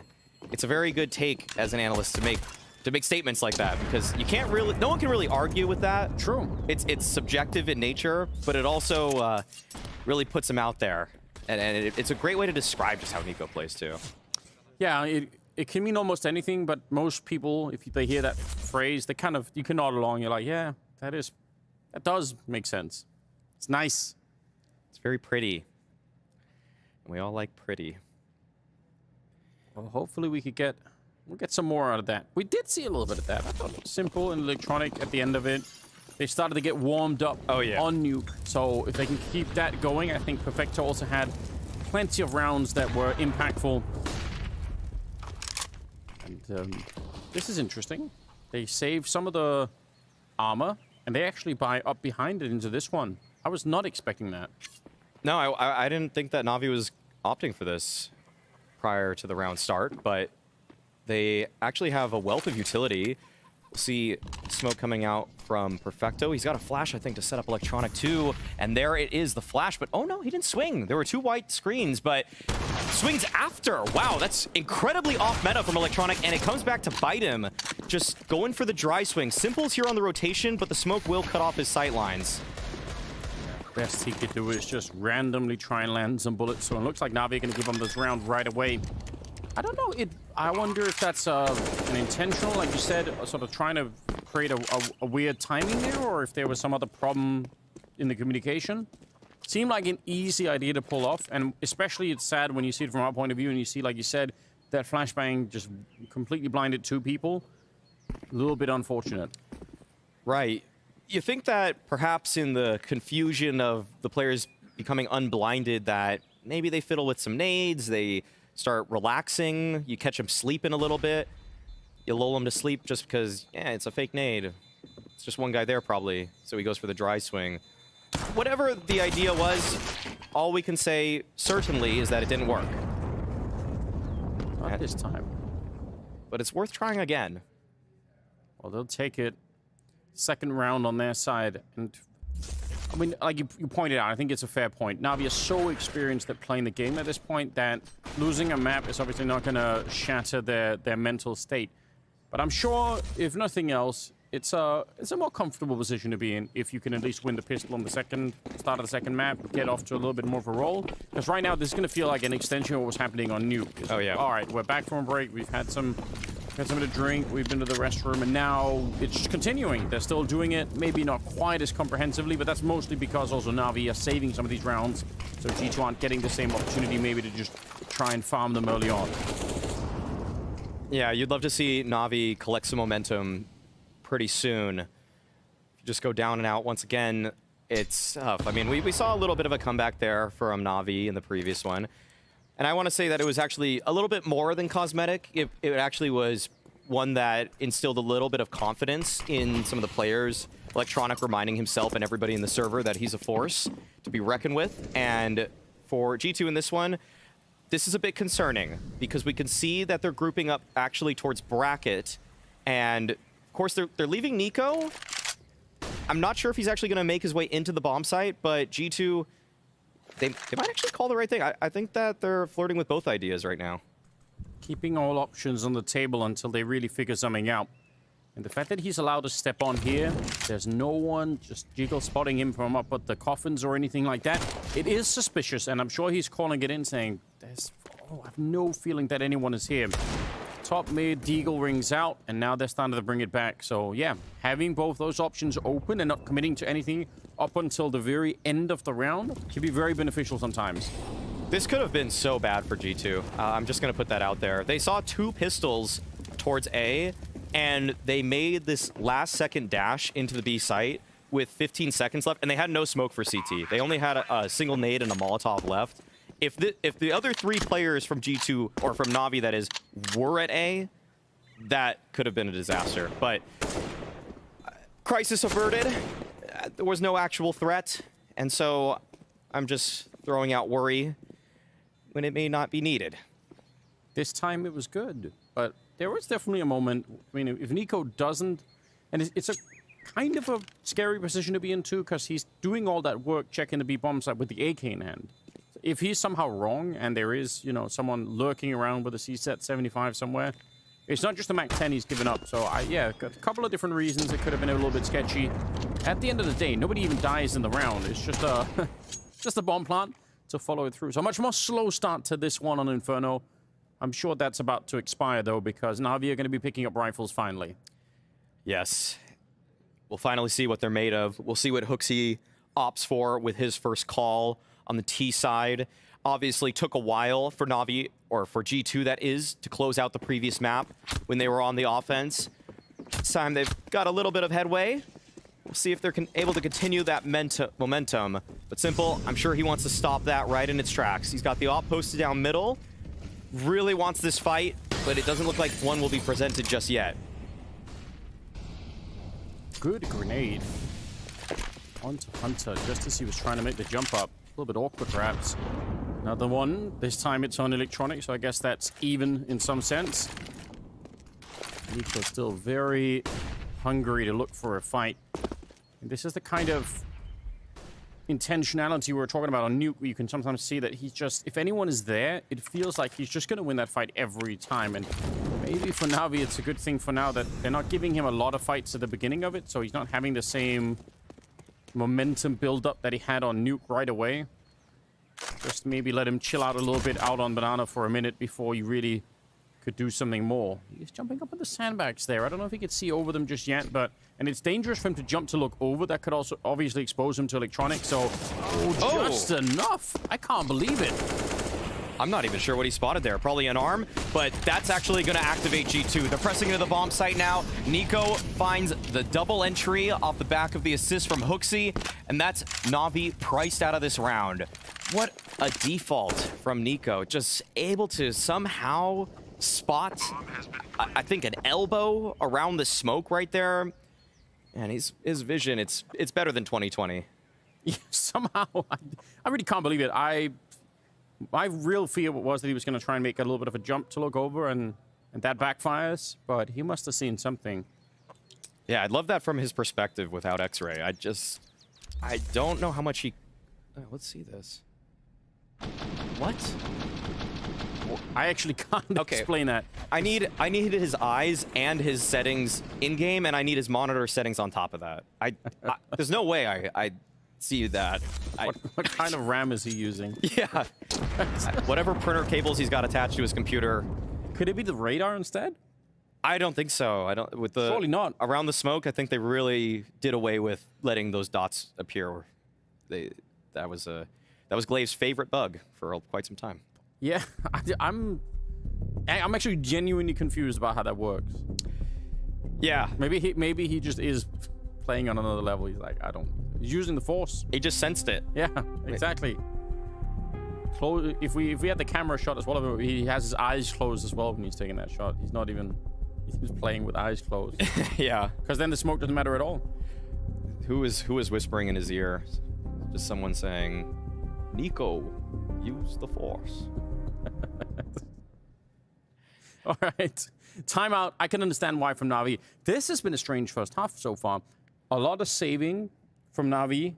They're quick. It makes sense. I'm not blaming them for it, but it must feel like they're not really getting into the groove of anything either. They have got so far 3 kills in total on their side. And we're starting in round number 5. I think Blade had to tell the team right there, just don't feed Nico. Let them run a play, because we've already seen Navi playing back quite a bit in this tournament.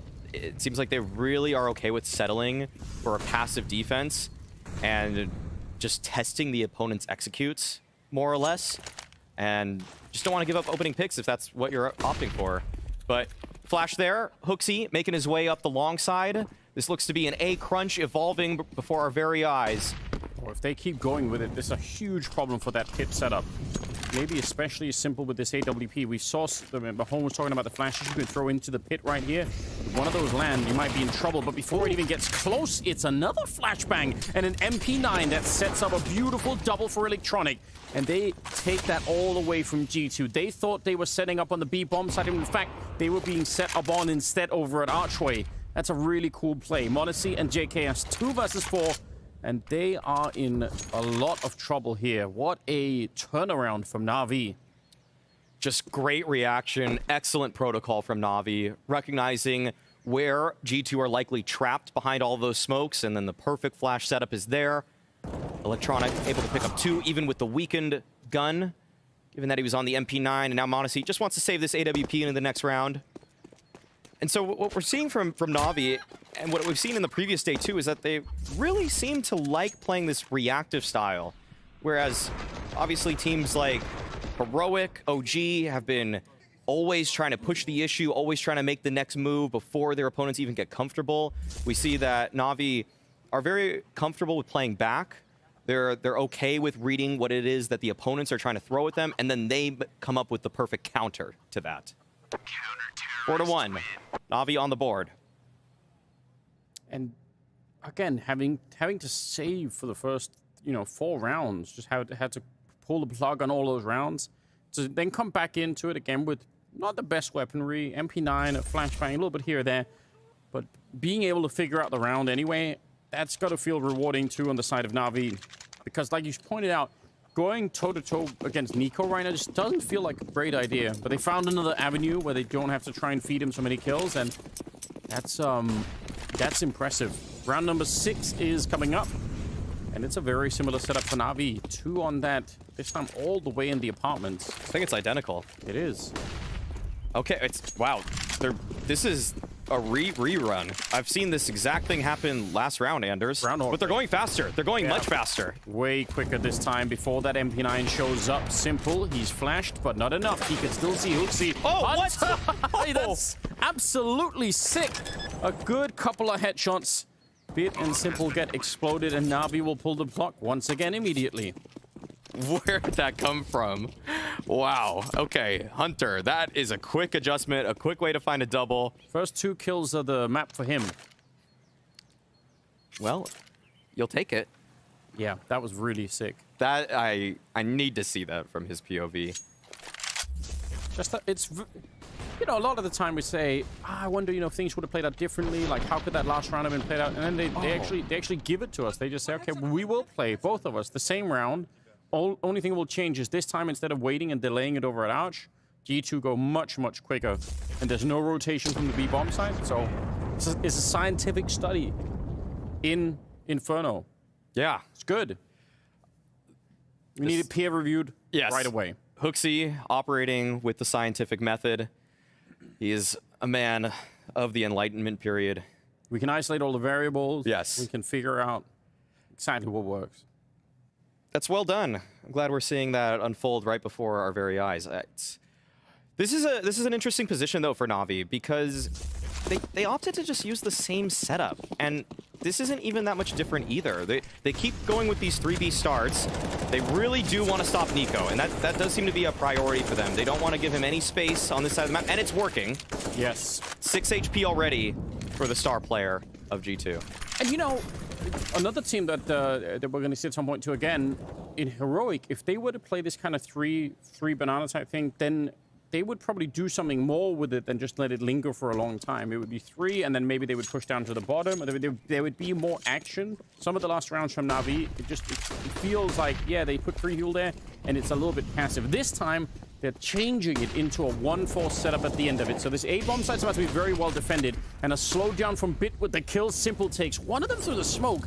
It's Hooksy to go down, so maybe there is a chance for a defense, even if NPL is tagged up. Bit, he's doing his best to play hide and seek down in the pit, and that'll do it.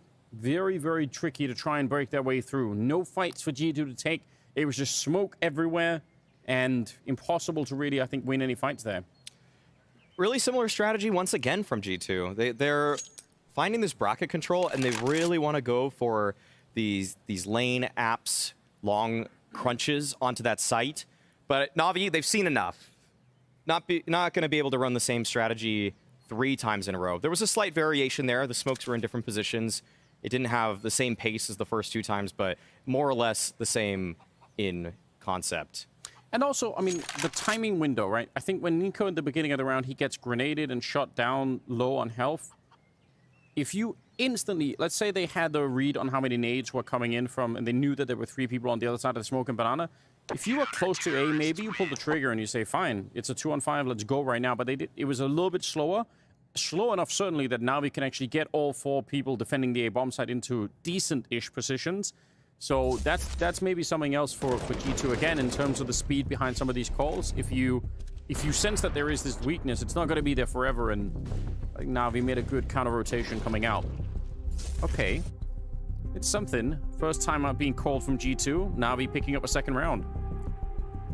G2 were pretty strong after their timeouts, actually, in the previous game. I know that Hunter, in that pregame interview before the whole BO3 even started with James Banks, he was praising his new head coach for his ability to recognize mistakes after the fact and then find ways that they can improve in the future. I think for a tier 1 coach, you really want a guy that can actually come up with a solution right then and there for the next round. You don't want to have to wait till the game's over while you're recouping after your loss to figure out what went wrong. But I think that Swanee actually has already shown in this group stage that a timeout is a good thing for G2, that they can find an answer immediately. Yeah, you're right. Those 2 things are definitely not the same, though. Maybe that's something he'll grow into as well in the new role. m0NESY, instead of Nico leading the charge with the AWP, that's a different flavor. But Navi is still not too aggressive in fighting this. They're happy to hang back, throw some more nades. The second one is devastating. Molotov's on top, and a third will bring down Nico. That is such a great way to get rid of him. Why even let him fire off a bullet from that AK? Why not just make sure he cannot even get close? Well done. Well-placed utility from the side of Navi. Simple, trying to hold on to the short side. Recognizes that his position is slightly more vulnerable than he would like, so he backs on up. But G2, they have a lot of ground to cover. Minute left in the round. They still have the time to work with. But this is a very tough position to unseat Simple. He's so strong here at just taking that one shot, falling back to the bomb site, and then playing around the cover there. He gives it up. Yeah, some timing internally that he wanted to try and avoid. Perfecto, and then Electronic playing the anti-flash position. It could be that there's going to be a flash setup from JKS. Oh, wow. Here we go. Let's see, Electronic pushing forward, and he's going to find Hooksy. I think JKS was down there, although he doesn't have a nade, so maybe not.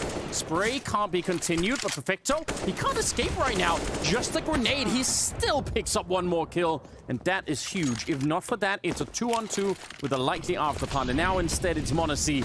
We've seen him do some clutches before, but this one, 9 seconds, he has to go straight for the bomb plant. He doesn't even really try it. There we go. Now I think it's over. If they run him down, he cannot win the round. NPL will be the one to get rid of him. No bomb plant either. And Navi, they really have to fight for some of these early rounds, but they are doing it. They're getting some rounds on the board, even though this one's an expensive one. They do lose 3 players. The opening game plans for these rounds for Navi have been effective, making sure that Nico is either taken down to such low HP that he's a non-factor or just eliminated entirely with that utility. Great hold for Perfecto there too. That little flash that he threw right off the roof, that's a nifty one. I'm surprised it worked that well, actually. He's pretty happy about his performance, as he should be. 5-3 scoreline. Still money for G2, but if they lose this, they are broken. Dream for Navi right now. Finally get rid of it. We saw the problems that it inspired on Nuke when G2's economy would always just survive, always just keep going. That was a big problem for Navi, and that can't really repeat itself here. Simple ready in case there's a boost or a jump on the other side. And Electronic up close, and even a third man behind them in Perfecto that can set up grenades and all the rest of it. So this is a heavy defense. And similarly, all the A-bomb side, if it gets tested again, that could be a problem. Though G2, they're in it for the banana control.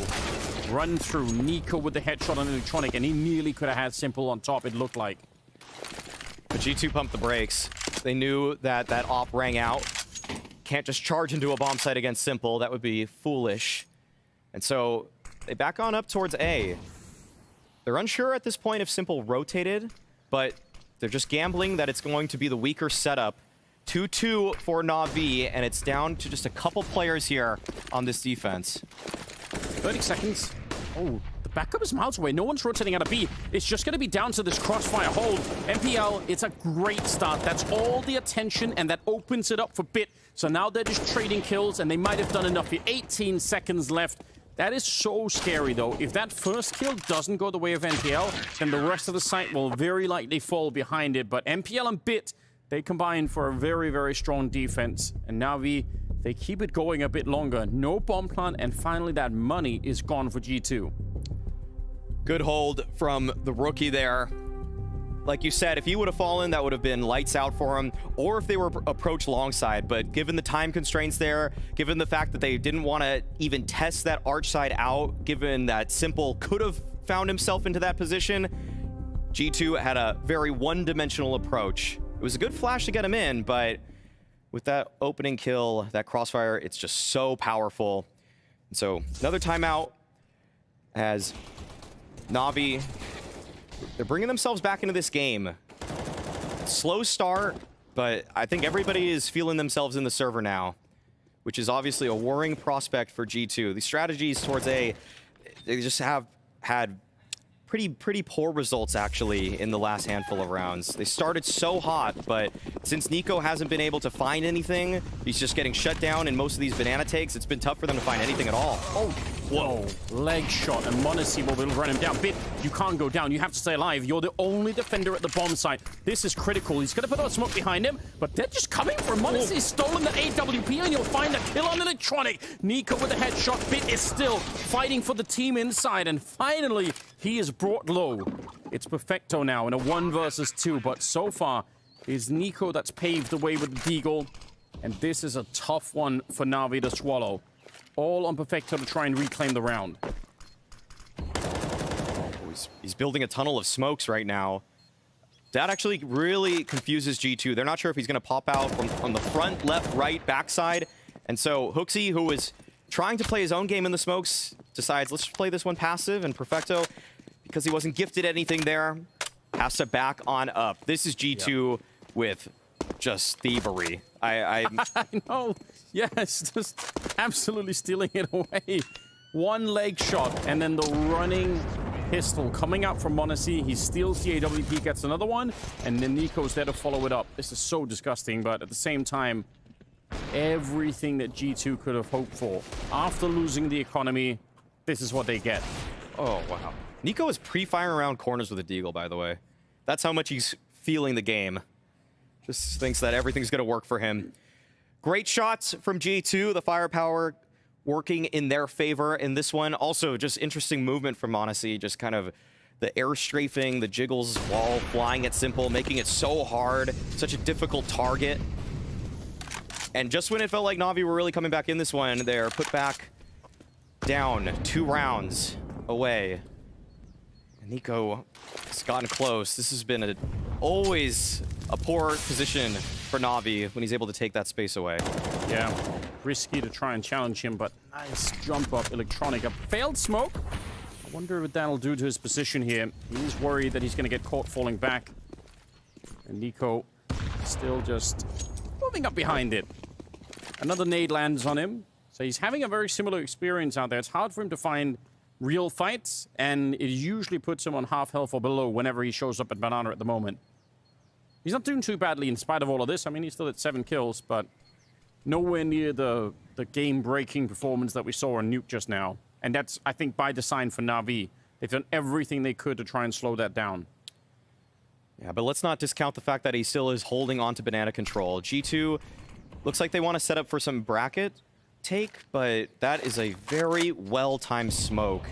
G2, yeah. They're going to be on such low time to try to close this one out. What do they even do? You're absolutely right. Already you could see 26 seconds. Simple able to find Hooksy. They're going to try and improvise this into some sort of a B-split, but they need to win this fight right now. And the crossfire setup here, maybe you check one of these angles. Surely you don't check both, especially when Electronic is this far forward. This is so well played. Navi, they read what's coming, and they don't just passively wait by. They're not at the back of the B-bomb side, hoping and praying and playing for time. They say, no, we're going to make sure there's 2 arms to this attack, and one of them is going to be dead before it even gets there. Well done. Isolating that fight for Navi, focusing on the CT position. It seemed like they knew that the majority of G2 players were moving through that direction, given the fact that they had to run, they were throwing the nades. It's unlikely that they were going to be more towards the Banana side. And so, back and forth game as Navi continue to climb back into it. But Nico with an op. This is actually, I think, triggering a few G2 fans from early 2021 when he was the primary. But we'll see if he's able to rewrite his past. To be honest, though, if you're a G2 fan, you're used to more than most. So I feel like maybe you're just used to it at this point, you know. Like, all right. They're on board for the ride. Just got to take it as it comes. Yeah, it's part of the journey, really. Mm-hmm. All right. 3 deagles. Sure. I mean, I can understand why he would spawn with it to try and I feel like if you don't get that instant spawn to try and take the fight at bottom of Banana, just give it a m0NESY instead. Yeah, that's fair to say. That's, you know, Nico's great, but... Also because Neo is so sick with the deagle. Exactly. So just swapping sidearm for sniper rifle, it would probably actually just be stronger for them. But Nico really wants to hold on to this. So, gonna have to respect that decision. I'm not gonna argue with him. Yeah. Let's earn the right to do whatever he wants. 12th round, and they spent a lot of time waiting in the middle, and Navi have not given them any fights anywhere. We're under 40 seconds as they try to make their way through. They don't have a lot to work with here, so this will come down really to the entries. Hooksy's almost escaped through the smoke. m0NESY goes down next, and Perfecto. It's a really important double kill, even if Nico finally finds that AWP shot all the way in the back, and they do have a... Oh, wait a minute! That's a nice shot. I was going to say they have a Molotov to get rid of him back here, but he actually finds another one, and the Molotov's not going to touch him. He's already moved out of there. 2 on 3. The flash is good. Stolen. Oh, they can't even get any rifles. That's the problem. If only Hunter could have got that, it would have been different, but NPL, they'll take it down. Nico's still laughing, but Navi, maybe even more so. They win the round. They tie up the game. It's back into 6-6. Yeah, that would have been great had they had a little bit more time to set up in terms of positions, better weaponry for Hunter. But I think that in some ways G2 are satisfied with that, finding a bomb plant, finding a little bit of damage. They tested the strength of this B hold with a full-on exec, and this is one of those moments also for Hooksy where he's been calling a lot of AXX repeatedly, hasn't really gone too much so to the B hits, but now may recognize that this is a bomb site we can breach. This is not one we should be afraid of in the late round. So see if that actually influences their decisions moving forward into round number 13, where Navi have an excellent buy, as do G2, but there's a chance here for Navi to take their first lead of the map. There is. MPL is at 7-1. I think partly because it's been a little bit on the powder map, hasn't been less action in, but that's still a really good scoreline to bring into the first half here. The rest of Navi really are showing up at the moment. Maybe the only one that's a little bit low on the scoreboard is Simple, but I'm sure that can change too. I think this is encouraging. If you wanted a third map here, which hopefully everyone does, I'm excited. I hope we can get there. It'll be on Mirage. You know, that one half that Simple had that people were not too happy about, where he went 1-12, it was on the CT side also of Inferno to start this tournament off against NIP. We're seeing him at the bottom of the scoreboard, 4 kills, 3 deaths, at least for his team that is bottom of the scoreboard. And it's just been tough for Simple to actually find any consistent footing on this defense of Inferno. Would love to see that change for the prospects of Navi, because they can still put up a good fight. Surely this is going to be B, right? Yes, has to be. 25 seconds. The exec is coming.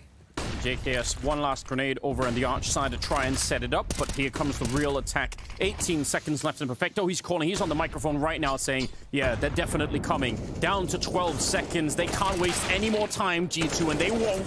JKS finds a second headshot, and this is a great 2-for-1 trade getting into it. Attempted retake there from Simple, but that is blown up, and I'm a little bit surprised Navi is still pushing for this. It seems like it's impossible. 2-on-4. They've been so selective in which fights and which afterplants they want to fight for, and this one they go for.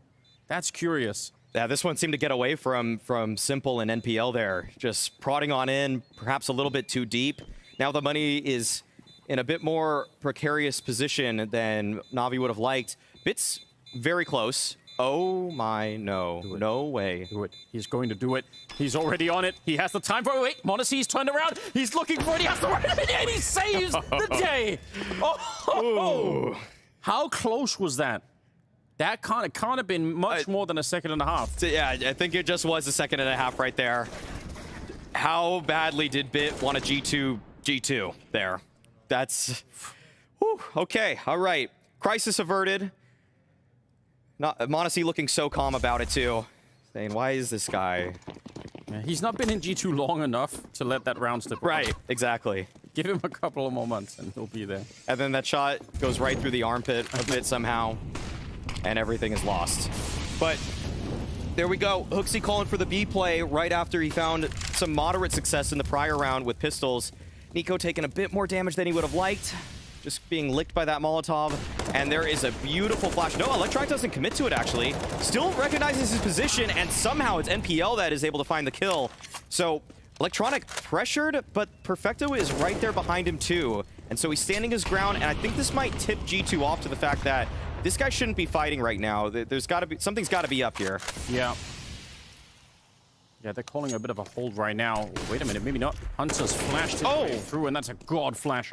Taking down Electronic, but there's still another player here, and they were not ready, at least not for him to be up that close. JKS is going to walk right into the shot, leaves Hooksy on his own. He'll get the kill, and at least could get the bomb plant. He goes straight for it, and Smoke's not going to fade just yet. So Hooksy now, with a chance for a clutch, he would have to get another 2 kills, make it a quad at the end of it. But he's bought himself a little bit of time, sneaking in for it. Simple and Bit on the other side. What a duo to be up against a clutch of your Hooksy here. They don't have any nades, and neither does he. So it's all down to the mechanics at this point. Simple trying to check all the angles. Getting shot in the back, though, and now the pressure is on Bit. He's going to kick, but I'm not sure that helps right now. He's just going to try and not fake it. He's going all in on this one. Hooksy hoping to jiggle it out, and in the last second, no! It was Navi! He got the defuse anyway! It looked like it was on. I can't believe it. Oh, he got it? The defuse? I'm pretty sure he did. I'm pretty sure that he did. Yeah, I think you're right there. Oh, that's heartbreaking for Hooksy. He played it so well. Did he really? It's so ridiculous. It was so close. Yeah, Bit did defuse it. Bit did defuse it. Yep. That's, oh, wow. So, oh, you can see the frustration right there. Bit just holding on for dear life. And paid off. Paid off for him. Oh, man. Hooksy timed that so well, too. You could see him counting in his head. And no time to count now, though. What the? Monacy right through the side of that wall. And G2 are brute forcing their way into this bomb site with numbers, with impressive shots. This might be an 8th for them, but Electronic and Perfecto, not the best spy to get back in this, so G2 may have tipped the scales in their favor for this half. Still a very impressive scoreline to get 8 in the opening half here on Inferno. I don't think they're going to be too sad about it. It could have been way more, but Navi, I'm really impressed with how they managed to chill things out on Banana and never really, I mean, they tried their best to stop Nico. He's still top fragging on that side and in the server, but they've really cooled him down from what we saw on Nuke, and that in itself is impressive. Electronic, nice boost over, but it also reveals Perfecto. They know exactly where he is, and he's never going to be able to escape this one. Good headshot, 8-7 at the end of the first half.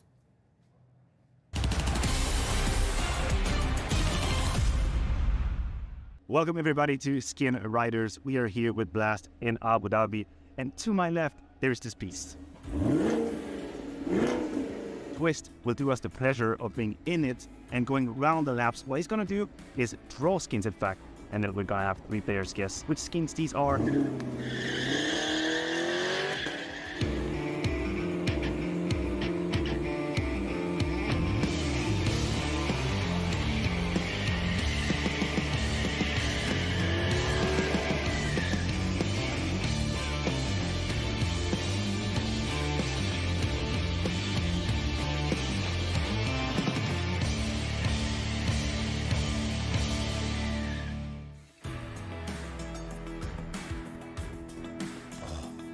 Why is the painting just so bad, guys? They don't want me to succeed. This right here is like something that a child would draw. We need some art classes so we help people start doing like normal human beings, and right now it's a complete mess.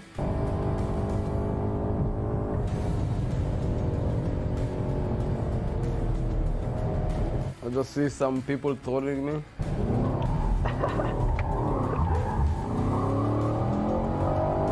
A player or an animal do this. I think a player, probably not a good one, but a player. Like someone smashes the color on the paper and just like do it with his finger. But I'm not sure why there is so many dots that are like going out of the USP. And they're also not only going out of the USP, they look so... They're just, you know, a mess. Every drawing is a mess, and I'm not sure who to blame. Yeah, I would just say USP 0. I think the skin is USP kill confirmed. It's either kill confirmed or Cyrex, but I'm not sure if there is even a Cyrex USP. I think the skin is kill confirmed, even though it's black and scribbled and stuff. I can't think of anything else that looks kind of similar.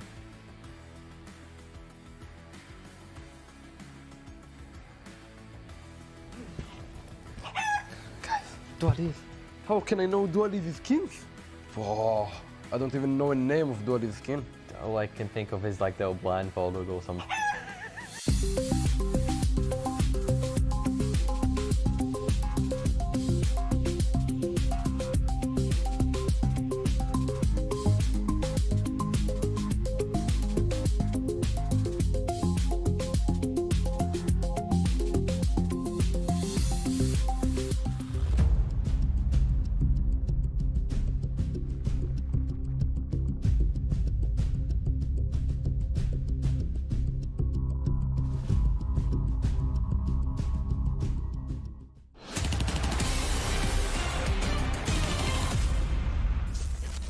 We are back once again. Second map, second half. It's Navi versus G2, and it has been a fiery map on Inferno. This is how it ends. Now, Hooksy, he's counting not just seconds, but milliseconds. And this defuse, the interval between the headshot and the actual defuse is 0.014 seconds. That is just over 100th of a second that he missed the timing by. That's incredible. We crunched the numbers. We actually had the data team go into the log of the demo and figure out exactly what it was. Because again, if you don't know this, we're playing on 128 tick servers. Every second, we have 128 updates from the server. So we can find out down to that kind of precision. It is sick.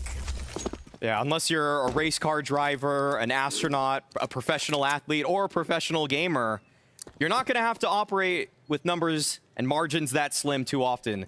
But that's the difference between a 9-6 versus an 8-7 half. Unbelievable stuff. Yeah, the margins really are that tiny. Second half is coming up now. G2 there on the CT side, Navi on the T side, and NiKo.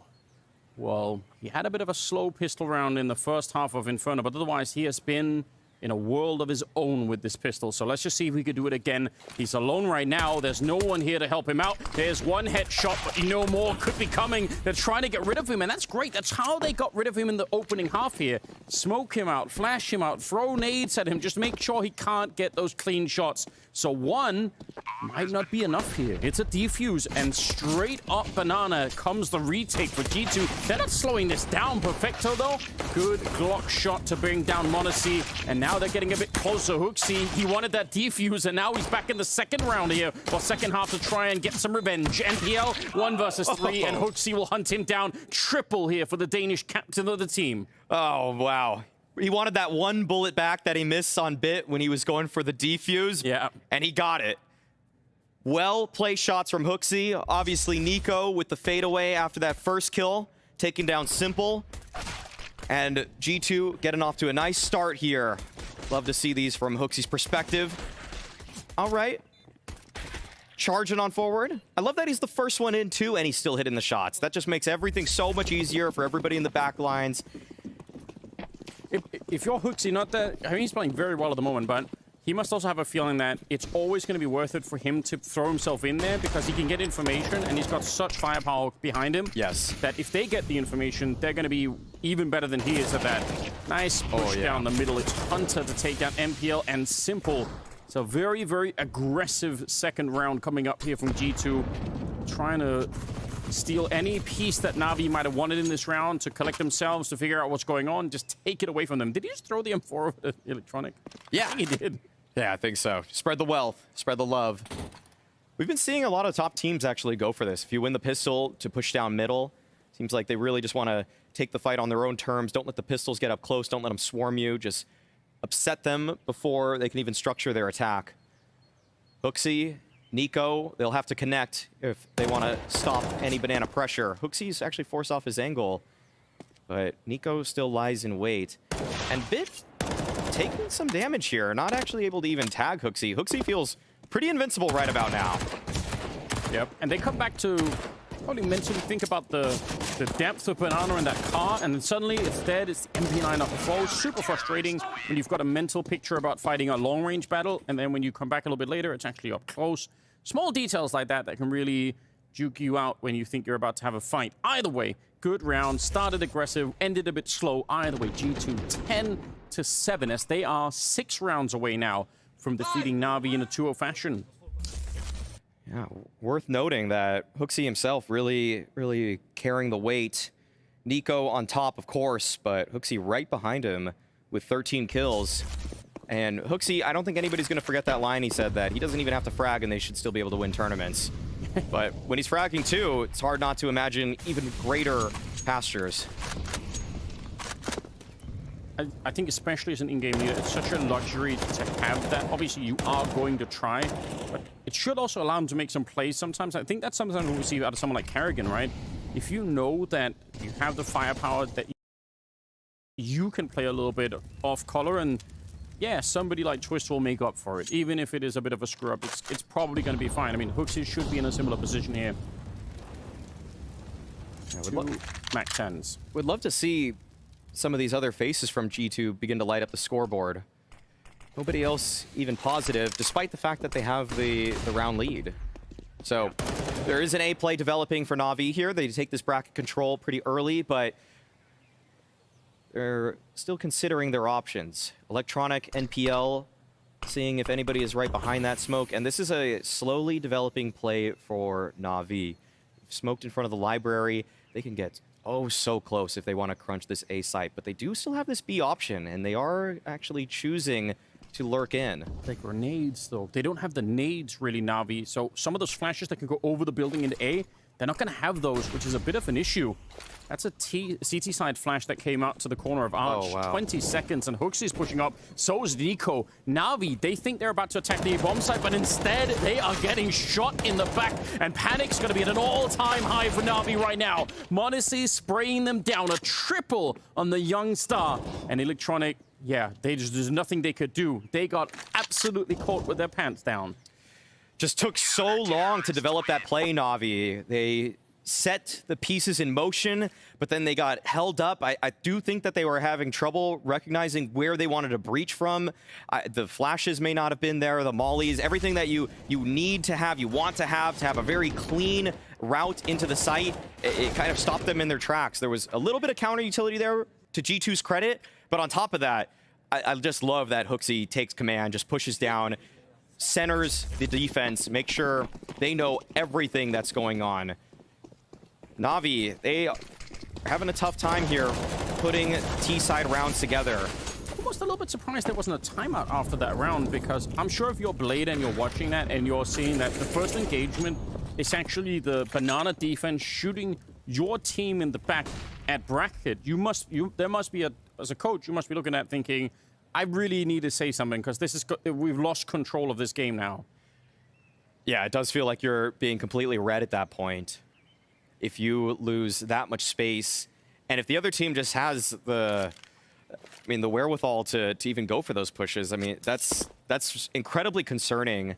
And just to add some more insult to all of this, Navi have only achieved 3 T-side rounds so far in this series. That's not what you want to see. Yeah. Would have really hoped to see a T-side that was more well developed after the player break, but I'm not sure if we're getting it just yet. Not at least against a world-class defense in G2. Not at the moment, you're right. In Inferno, it's such a core map to be good on. It's just so important to have a stable performance on a map like Inferno, because it comes up so often, especially across best of threes. I'm curious to see. I'm sure Navi will be able to repair a lot of these things with NPL. More time that he's going to be in the team, I'm sure the better it'll be. 18 seconds, good smoke, good flash out into that lane. And that's a long range for Nico, but he's still going to find a shot. Good trade as well. And this round is slowly just going to peter out for Navi. Not much they could do. 12-7 is going to be the scoreline as simple as listening to the radio chatter a little bit. Yeah, he's tuning in. Okay. Simple there. Not going to have too much to work with in terms of utility in the next round. The rest of his team will have a bye amongst themselves. But G2 are just looking incredibly powerful right now. The fact that they are willing to flank, that they have so much trust in their setups on top of that, this is going to be, it's going to be interesting to see if Navi just go for something a little bit quicker, because if you let the round sit, it has been proven already that G2 are willing to fight back in the waning stages. 5-round lead. Want to see? He's got some backup because there is a player in second mid. Oh, NPL, surely this is called in. They let them walk back. That seemed like such a huge opportunity. I'm shocked. Okay, that is an interesting decision from NPL. Exercises caution instead of looking for the opening pick right there. That player from Pit can usually find the jump on people that are pushing down mid like that. Usually it's good for even a double kill, but NPL didn't trust himself. That's worrying. And m0NESY, he does. He definitely does. He's pushing on forward right there with Nico. m0NESY wall banging Simple out of the server, and Nico just keeps pushing. This guy does not care if you are set up. He doesn't care how many people you have towards Banana. He wants to do better than he did in the first half.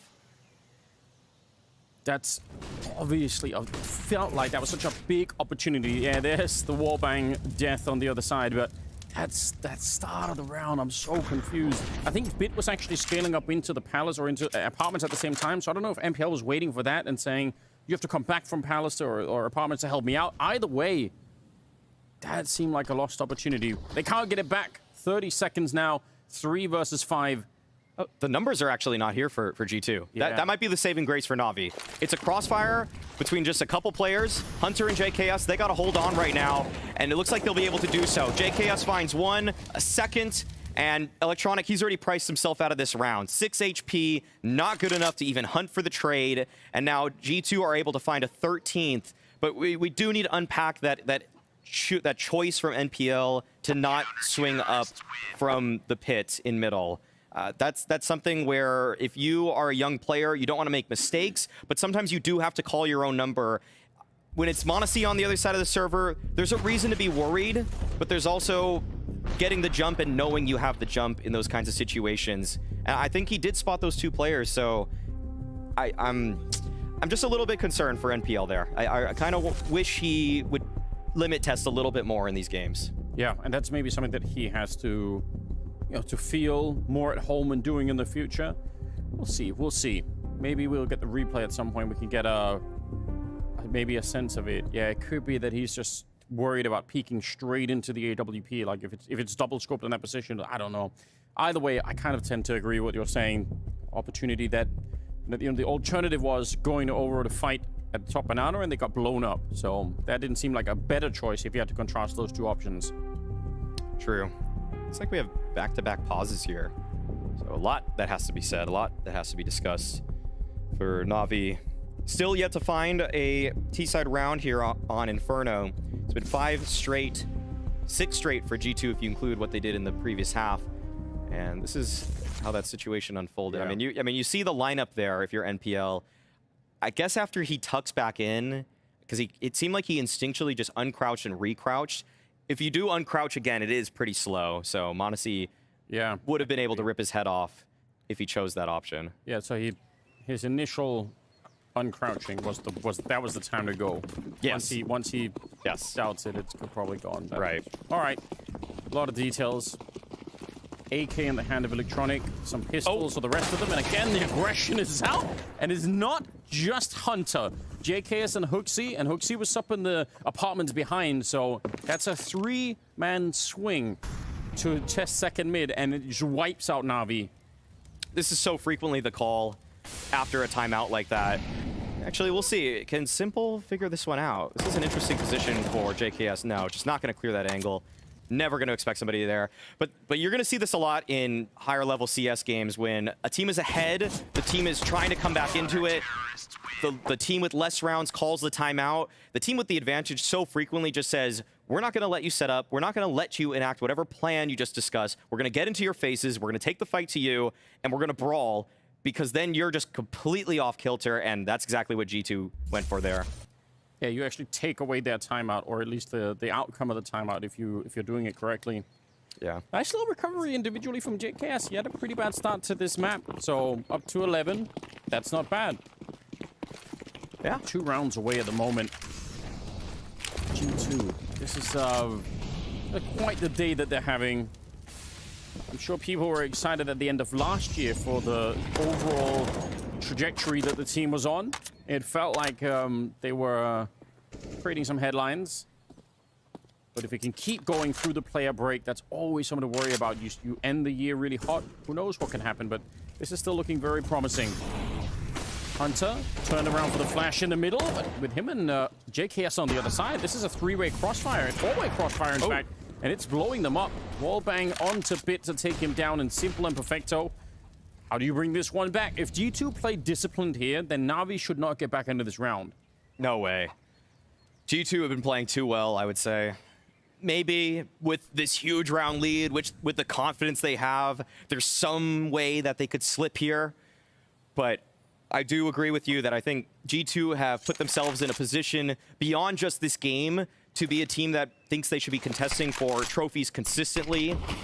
It's what NiKo needs to do to solidify his status and his title as perhaps the best rifler of all time in CSGO. You want to see him win more, and now's the time to do it. They have a lineup that's already been putting things together. He has a right-hand man in m0NESY. He has his cousin in Hunter. And it actually feels like this team has really found their stride. Wait a minute. There could be a way back, maybe. m0NESY put to the test in the corner, and he couldn't get another shot off. 2-on-4 into a 2-on-2. As Perfecto and Simple will open it back up. They don't want to let go of this best of 3 yet.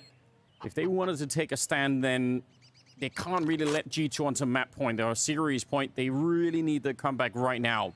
Hunter and Nico, she said, the two cousins now circling the bomb site. Already a lot of time off the clock, but at least Nico does have a defuse kit, so there is maybe a chance to get the job done, but not when Simple's hitting the shot. And actually, Perfecto picked up the second AWP. That's a steal from Navi. We just said it. If G2 played discipline, then Navi should never be able to get back in the round, but somehow they did anyway. Yeah, I don't even think G2 didn't play discipline. They just missed the shots as the players were approaching them into that bomb site. Despite hitting all these blinders to start the round off, it was m0NESY who missed a couple here in the back of the site. It was JKS who wasn't able to connect either. Good shots from Perfecto, though. He has been a stable force from Navi, even when they were in what some may consider a downturn at periods last year. He was oftentimes actually the second best player for this team, right behind Simple. So he's continuing that into 2023. He's looking good, and for even more credit, I mean, people voted him, I think, the anchor of the year. Nice. That seems justified. Barreling through behind the flashes, through the smoke, and catching Hooksy in a very compromised position there. Nico's still hanging around and just testing the smoke. Or curiously, not with the M4A1, which, I don't know, you can do both, but obviously it's a slight bit more risk when you can see the traces coming through like that. This is a rare moment where G2 actually have no eyes on Banana. They've been very good on that side of the map, but it'll be their bracket tested once again. Molly's coming out, JKS on top of the railing, and he's completely blind, but Navi, they didn't pounce just yet. And that allows G2 to set back into this defense, and that might be a fatal mistake for Navi. There are a couple players here, but no, Simple. He's able to get the jump onto Hunter. That is a great frag to find. Two-man advantage now for Navi. Have so many options here. Really want to see them close this out for the future of this team. I feel like JKS should join the rest of them over at the B-bomb side at this point. Surely leaving him alone against what could be 4 or 5 players doesn't make a lot of sense. m0NESY is going to be sneaking in, and if he catches the timing on Perfecto, that's a kill, but that should also be the springboard moment for the rest of Navi to say, all right, let's just go. Electronic runs straight into it, and JKS, he wants to be the hero here. Falling back into the site, tapping away, and he does get the shot on Bit. That is an insane performance. I thought he was going to be dead right away. 2 versus 2 now, and he's actually bought away for G2 to maybe at least get close enough to try for the retake. Yeah, they have a chance. m0NESY and Nico. Yeah, they do. Moments only just plants it. Simple, though. He seems to have got his hands on that AWP in a nice way, and m0NESY recognizes it's not worth it. So for all of the work that JKS did, it's not quite enough. It'll be 14-9. That would have been incredible if G2 were able to pull that one back, down 3 versus 5. JKS put up a great fight, but as soon as he got blinded there at that moto position, he kind of put his hands up, said, "You got me," but he kept shooting, somehow able to find the second there. And Navi, they're making these late resurgences into these games. They keep having this trouble. They start behind versus G2 on Nuke. They did it again here on Inferno. But it does feel like once they get tested, once they get pushed into a corner, that's when they're most dangerous. But would have been nice to start making this comeback a little bit earlier, because G2 still have a lot of slack, a lot of rope to play with. Yeah, they do.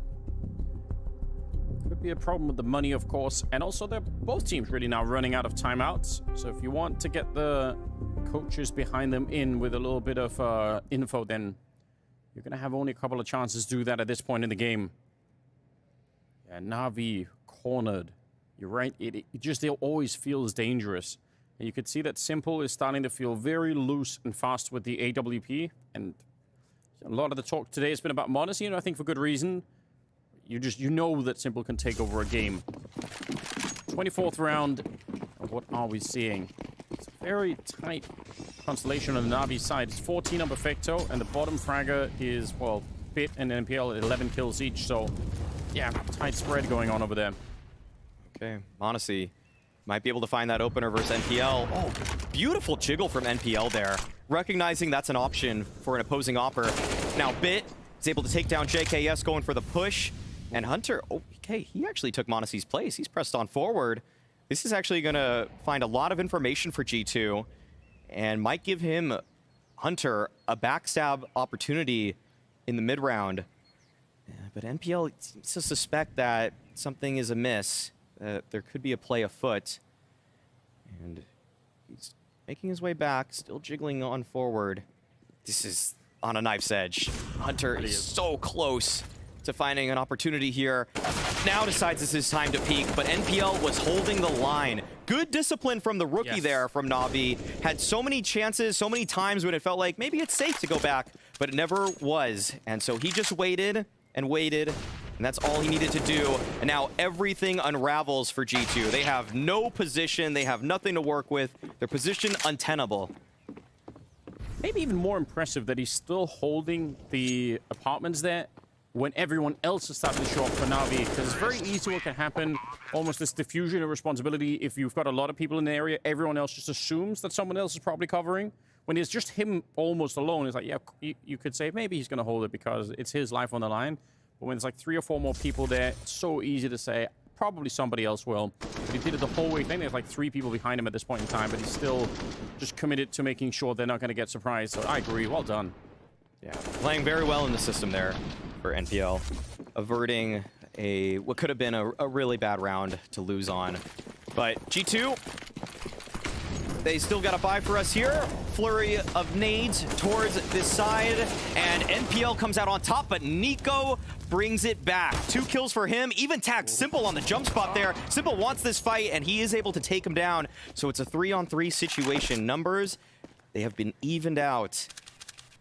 This is a very interesting situation now for G2. It's so cool to see that kind of fight between Simple and Nico, because both of them probably have this attitude that they don't really care about the caliber player on the other side. I don't think Simple is worried about peaking Nico, even if he is currently dropping 20 kills. And he dropped more than 30 on the first map. He's still just thinking, yeah, it doesn't really matter. I'm going to take you down anyway. And I'm sure Nico's feeling the same way. They don't really factor that in, I'm sure. Really impressive stuff. 3-on-3. And Navi have made a good comeback so far, but they need to keep this going. And maybe they could. Monastein is a very compromised position. Even if he hits a shot here, he's probably dead anyway. Yeah, well, not even gonna get a chance. Bit will take him down. And JKS and Hunter, I would say, given the money in the bank, it's probably worth it to save the rifles instead. It's hard to justify going for this one. Really interesting mid-round, I will say, from Electronic and Navi to walk out of apps. That's generally a position that's being watched by a player that's either on the balcony or in the pit. But just good idea. Maybe they read the scouting report. Yeah. Said that G2, 3-3, watch out for this sort of setup. And it paid off. Whatever it was, that kind of intel prior to the game, or just based off of how they read mid-round itself. Yeah, this felt like G2 had a really great shot at winning it. But and also on top of that, Navi could have thrown a flash there, and that would have alerted Monastein to their position 2. So many ways that could have gone wrong for Navi, but just the perfect call. Just outplaying G2's positions. It's what they needed. They're still not out yet. A little bit of a chance to make it back. Although that round, you couldn't help but feel at the start of it got very, very close. With double kill from Nico out there, the trade 2 for 1. You wanted to stick around and fight Simple, but if anything goes wrong, even if Nico just lives and Simple falls back, that's a very, very different round for the Navi squad. Let's see. AKs picked up some Deagles, and we'll get a chance to see what G2 can do with this. Hard to be very aggressive with when you don't have that much utility here, but it'd be fun to see them try and do something like they did earlier. They were in second mid. Maybe this is not the optimal round for it, but it feels like Navi are in a zone right now where if you give them some more map control, they're making great calls, especially at top mid right now. Yeah, and I think that G2 are just playing back here. They recognize, too, that their utility isn't too strong. You can't really fight for too much map control effectively. Nico trying to take some pot shots there through the smoke, but Simple takes him down. Now 2-2. This is where things really should be getting easy for Navi, because G2 are splitting up into their own 2-2 type of defense, and it's probably not going to be enough to hold on if there is a strong execute from Navi. Still got some good utility on Navi, of course, and this is going to put a lot of pressure onto Hunter and Hooksy.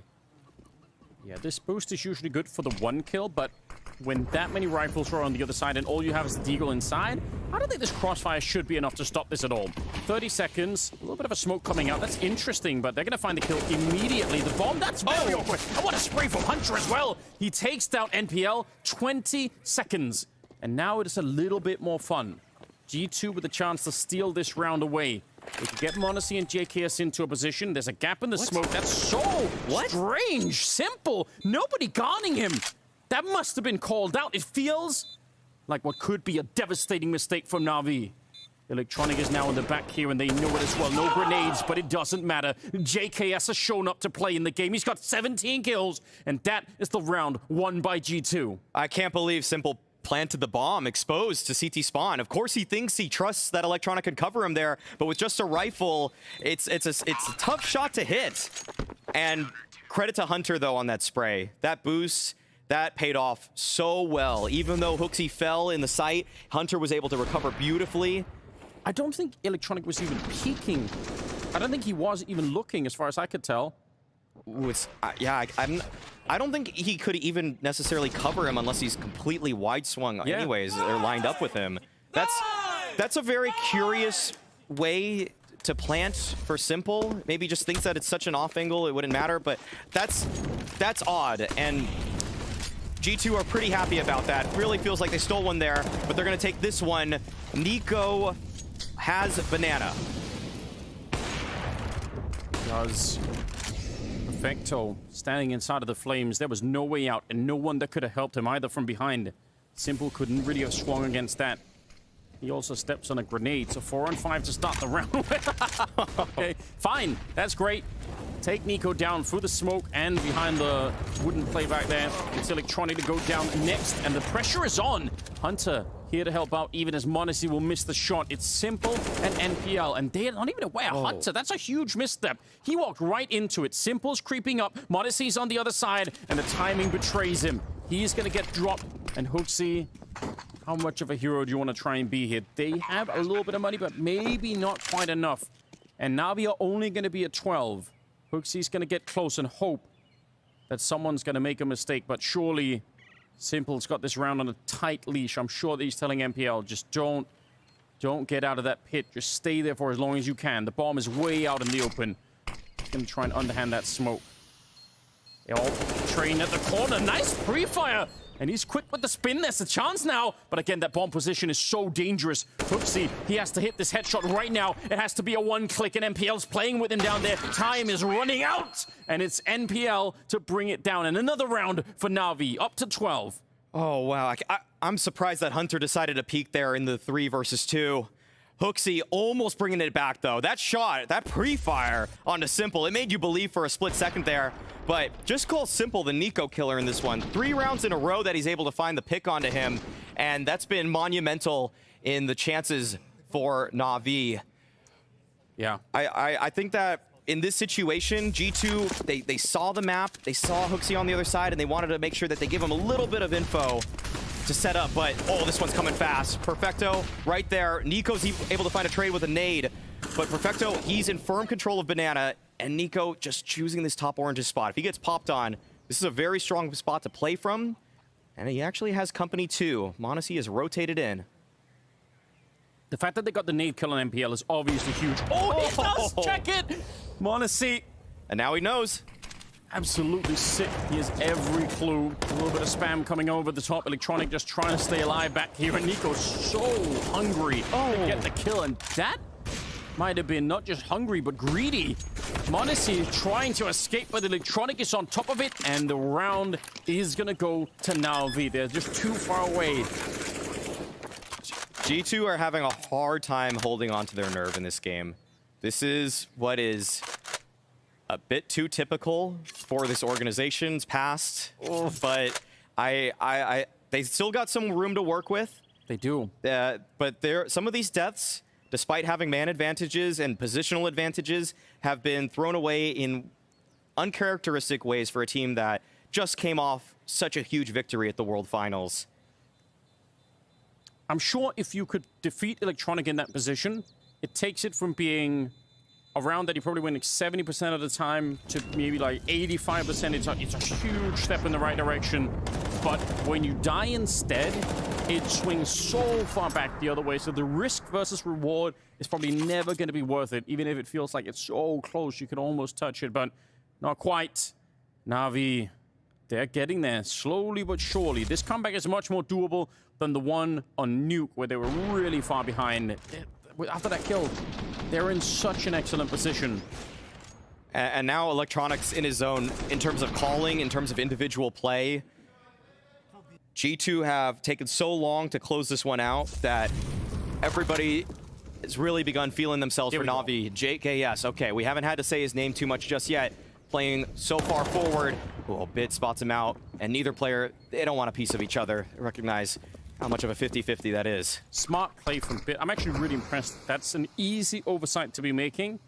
I know they've been a bit aggressive over on this side, but... this is a cool trick. Oh, yeah. Yeah, but it doesn't look like Perfecto's even going to challenge this. This would have been a really solid way to find an opening kill. They need some tricks, don't they? JKS got denied his. Why not try another one on the opposite side of the map? Whatever it takes. They have one more round after this to try and play with, but they would rather close it here. Top mid control for Navi, and this is where they've done so much of their excellent work. It feels like, especially once they turn that corner on Arch, they're just so good at taking the fights in towards the A-bomb site. But G2 don't have what it takes to contest this part of the map. They can't really go and fight for it the way that you could normally. So they're forced back into the site. Oh, it's good. It looks like it's going to be a B-split, though. Yeah, which is super devastating. Yeah, 30 seconds left. Hunter, if he gets 2 kills right here on Simple and Perfecto, this becomes so awkward. This smoke, that trick, it's still there. Yeah, but they might get shot in the back instead. That actually is an insane smoke. Oh no, Navi. This could fall flat right at the end. This actually could be devastating. 18 seconds. The bomb is on the ground. They try to recover it. And down from the middle. Now it's going to be called out, but they can't escape. The spray is in from Electronic. 20 kills on him and 7 seconds left. Not a lot more had to go wrong. If they get back into the site, just even being there and staying alive could actually screw up the round for Navi. Instead, they get 14 and we get all 30 rounds.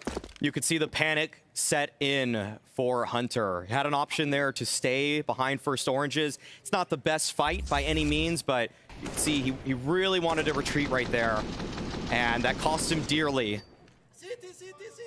Oh, might not have even known actually that they were there. So that was news to him when he fell down or when he was trying to fall back. Too much chaos. Okay. Wow. Navi bringing it all the way, giving us all 30 rounds here on Inferno, if not more. And they are feeling themselves. Good call from Electronic. That was a great mid-round from them, using all the space that they were given once again. Do you trust in the default here again? Or do you, if you're Hooksy, you try and do one more crazy call down the middle or something else like that, a crunch from Banana maybe? How do you want to play a 30th round? Oh, that's what I'm sure they're discussing in this timeout, Anders. I would say that the banana takes have been all right for G2, but it's you're putting a lot of faith into a play that hasn't always netted you a victory outright. Right. And so it's the follow-up to the initial engagement that's a problem for G2. I almost feel like the early plans for G2 have been solid. The setups too, not too much to complain about, but just making sure in those moments of transition from the early round to mid round that no one's getting caught off guard when they're shifting spots. Yeah, they need that. They need that. Once they get into the 3-on-3 or the 4-on-3 especially, just a moment of pause where everyone can collect themselves. If they could have one round like that, they might be able to find a way. Round number 30. Here we go. They have so much money. Fortunately for the G2 team, that's not the issue that they're dealing with at the moment. A little bit of a peek down the middle for m0NESY, but not for long. He didn't want to stick around. And see how, yeah, Hooksy's going to be running back, so they're going straight into the 4-1. You can see nobody from either team wants to be the one that makes a mistake here. For Navi to have crawled back this far, for G2 to let such a massive lead slip. Nico is deploying the top banana retake utility.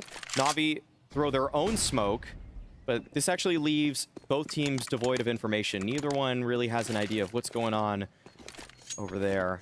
And Navi, they're shuffling some nades from spawn back into the fray, and that'll cost them quite a bit of time. Yes. But they still have 50 seconds. Don't have to ring the alarm bells just yet, but we'll keep an eye on that. Nico's already used 2 smokes and a Molotov over on this side. I think that's probably why Hooksy started to make his way back. That's the kill. Yeah. Hunter getting curious in the middle. Now they're split up to A, to B. This has been a death sentence for G2. These setups have not held up. No, they really haven't. And they know it as well. Monacy's going to be dropped, and now you got to wonder, Navi, do they still want to go through with this? This is the best defended part of the map at the moment. 25 seconds. They are pushing through underneath Nico. The flash is so good. It doesn't even matter. This is going to be overtime. JKS is way too far away. And Navi, what a way to call themselves back into the second half. I'm really impressed. They made it work. Even though Nico is playing super well at the moment, they found a way to shut it down. JKS not going to find anything. Yes, Navi brought it all the way back. This was a rough start for them, but they are showing why you cannot count them out till round 16 is hit. Wow. What great calling from Electronic too. When Bit finds those frags there, you could easily choose to make your way over to that A bomb site, but with the time, with all the pressure there, it actually worked in their favor somehow. I think that this was a round that could have gotten away from Navi, where the panic actually could have shifted to their own side. Even though they found the kills, it might have sent them into a scramble, but they just stayed with the plan that they had despite the frags from Bit. And that flash towards Nico, absolutely brilliant. Here we go, overtime is in effect. No breaks on this one as they run up Nico again. And they manage to defeat him one more time. NPL with a flash assist from Simple, and Nico is no more. 4 on 5 to start overtime with. I think Nico wants to crack back at some of the earlier rounds in this one. Very interesting boost setup, though, towards apartments, but Bit jiggles it out. Wow, He's so aware. Yeah, this is a trick you do not see all too often, and yet Bit, whether it was just by the coincidence of him peeking another angle or him knowing about that one, he's able to stay alive. He dodged JKS being aggressive earlier. He's in the zone all of his own. He's not showing on the scoreboard so much, but in terms of not making too many mistakes, which that's a nice way to play Counter-Strike too. If you can just limit the amount of mistakes that you make at a high level, that's really going to pay off. Right, 4 on 5 and 3 at the A bomb site. Navi are setting up here in bracket. Electronics already posted up for a short re-aggress. This is a situation that Navi have quite a few options in. They could go for any variety of A execs, but it does look like they want to end towards A. They're making their way up that long side too, and now Monacy, he might feel like there's some pressure towards CT, but it is in fact an A hit. The time though, Navi, this is getting really scary. 18 seconds, they're starting to make their way around the corner, and no scope. Okay, I'm worried for nothing. They blow it wide open. I was getting a little bit scared because you don't know, especially in overtime, there could be another grenade left. There could be a Molotov inside of the A-bomb site. Could be a fourth player there. There could be a fourth player there even. They're going to be catching Hooksy as well. Absolutely flawless work from Navi, in spite of my concerns. Wow, they were just gifted so much in terms of space this round. Used it very well. This is how it all kicked off. NPL with that frag on Nico. Simple battle opping his way into the bomb site. This game has really slipped away from G2 at this point. It was quite concerning. And I think that this is a feeling all too familiar for many. Why? Oh, they need something, but it's not going to be this round. Simple timing shot onto Hooksy. At least it wasn't Nico, I suppose. He's been feeling very frustrated at that exact scenario. Double nade, which is some information to work with. They've just got 1 kill, and then they see the simultaneous nade, so they know that was a 3 stack at B to begin with. If they would have been a bit closer up, maybe they could have taken advantage and jumped straight onto the bomb site. But they run into Monacy, and he will take down Bit. So a fortunate turn of events for G2, which is what they need right now. It's been tough for m0NESY to get involved in some of these rounds. Seems like he's just getting exec on, having to rotate. Flashes in his face now. He's going to have to find something from this pit. Not the spot you usually want for an op, but with a boy of this much skill, maybe it'll work. First kill onto NPL. Smokes himself out, and actually a moment of hesitation for Navi. Might not want to charge into the beast like this, and so they are rerouting themselves away from this perceived danger. Moving up the long side is Electronic. He's figuring out a lot very quickly. Yes, but what a strange call. You make the call to put pressure on that AWPer in pit, and then you don't really follow it up. That's so interesting. 35 seconds. They are in CT spawn, and they're over that archway, but they need an opening. And this has to be so clean for Navi, or I don't think they can get back into this round. Next couple of shots here will be absolutely telling for Navi. 23 now. And the clock's running down low. JKS spotting it out, and that should be the call. Nico's walking up the middle. He knows that this is coming towards the A bomb side, so he's going to be here fast. And it doesn't stop Simple, though. He's going to take down JKS. m0NESY, they're about to be right on top of him, and I think he realized, gets the flick onto Perfecto, and now pulls out the USP instead. 4 seconds. He takes down Electronic and leaves Simple all alone. Very low on health here. Molotov, I don't think is going to be saving, and the problem is, he just can't take a sustained fight. And Hunter, smartly on top of the box, is being read. Simple, he's one step ahead, and he needs one more headshot. That was nearly it. m0NESY, he must be feeling the pressure. Simple just is not. Absolutely world class. You push him back into a corner, but somehow he's able to fight out of it. Hunter thought he had the advantage jumping on the box, but Simple read it before it even happened. Crosshair placement perfect, and then able to close it out versus m0NESY. It felt like m0NESY did enough. He was able to survive in that pit for so long, waited for the rotation, but Simple is just a master in these moments. Just immune to the pressure. He's in such a bad position in that round, but you can't really tell. Well, they still have some money in this one, but that's 2 out of 3 rounds so far in the overtime. Gone the way of Navi. The streak continues, and G2, where are they right now? This was 14-8, 14-7 actually. This has been a landslide of rounds for Navi.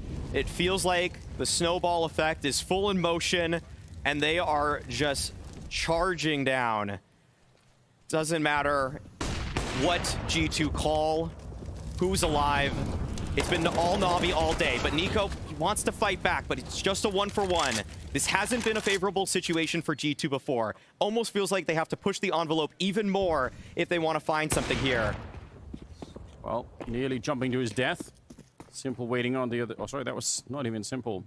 Perfecto with the AWP on the other side.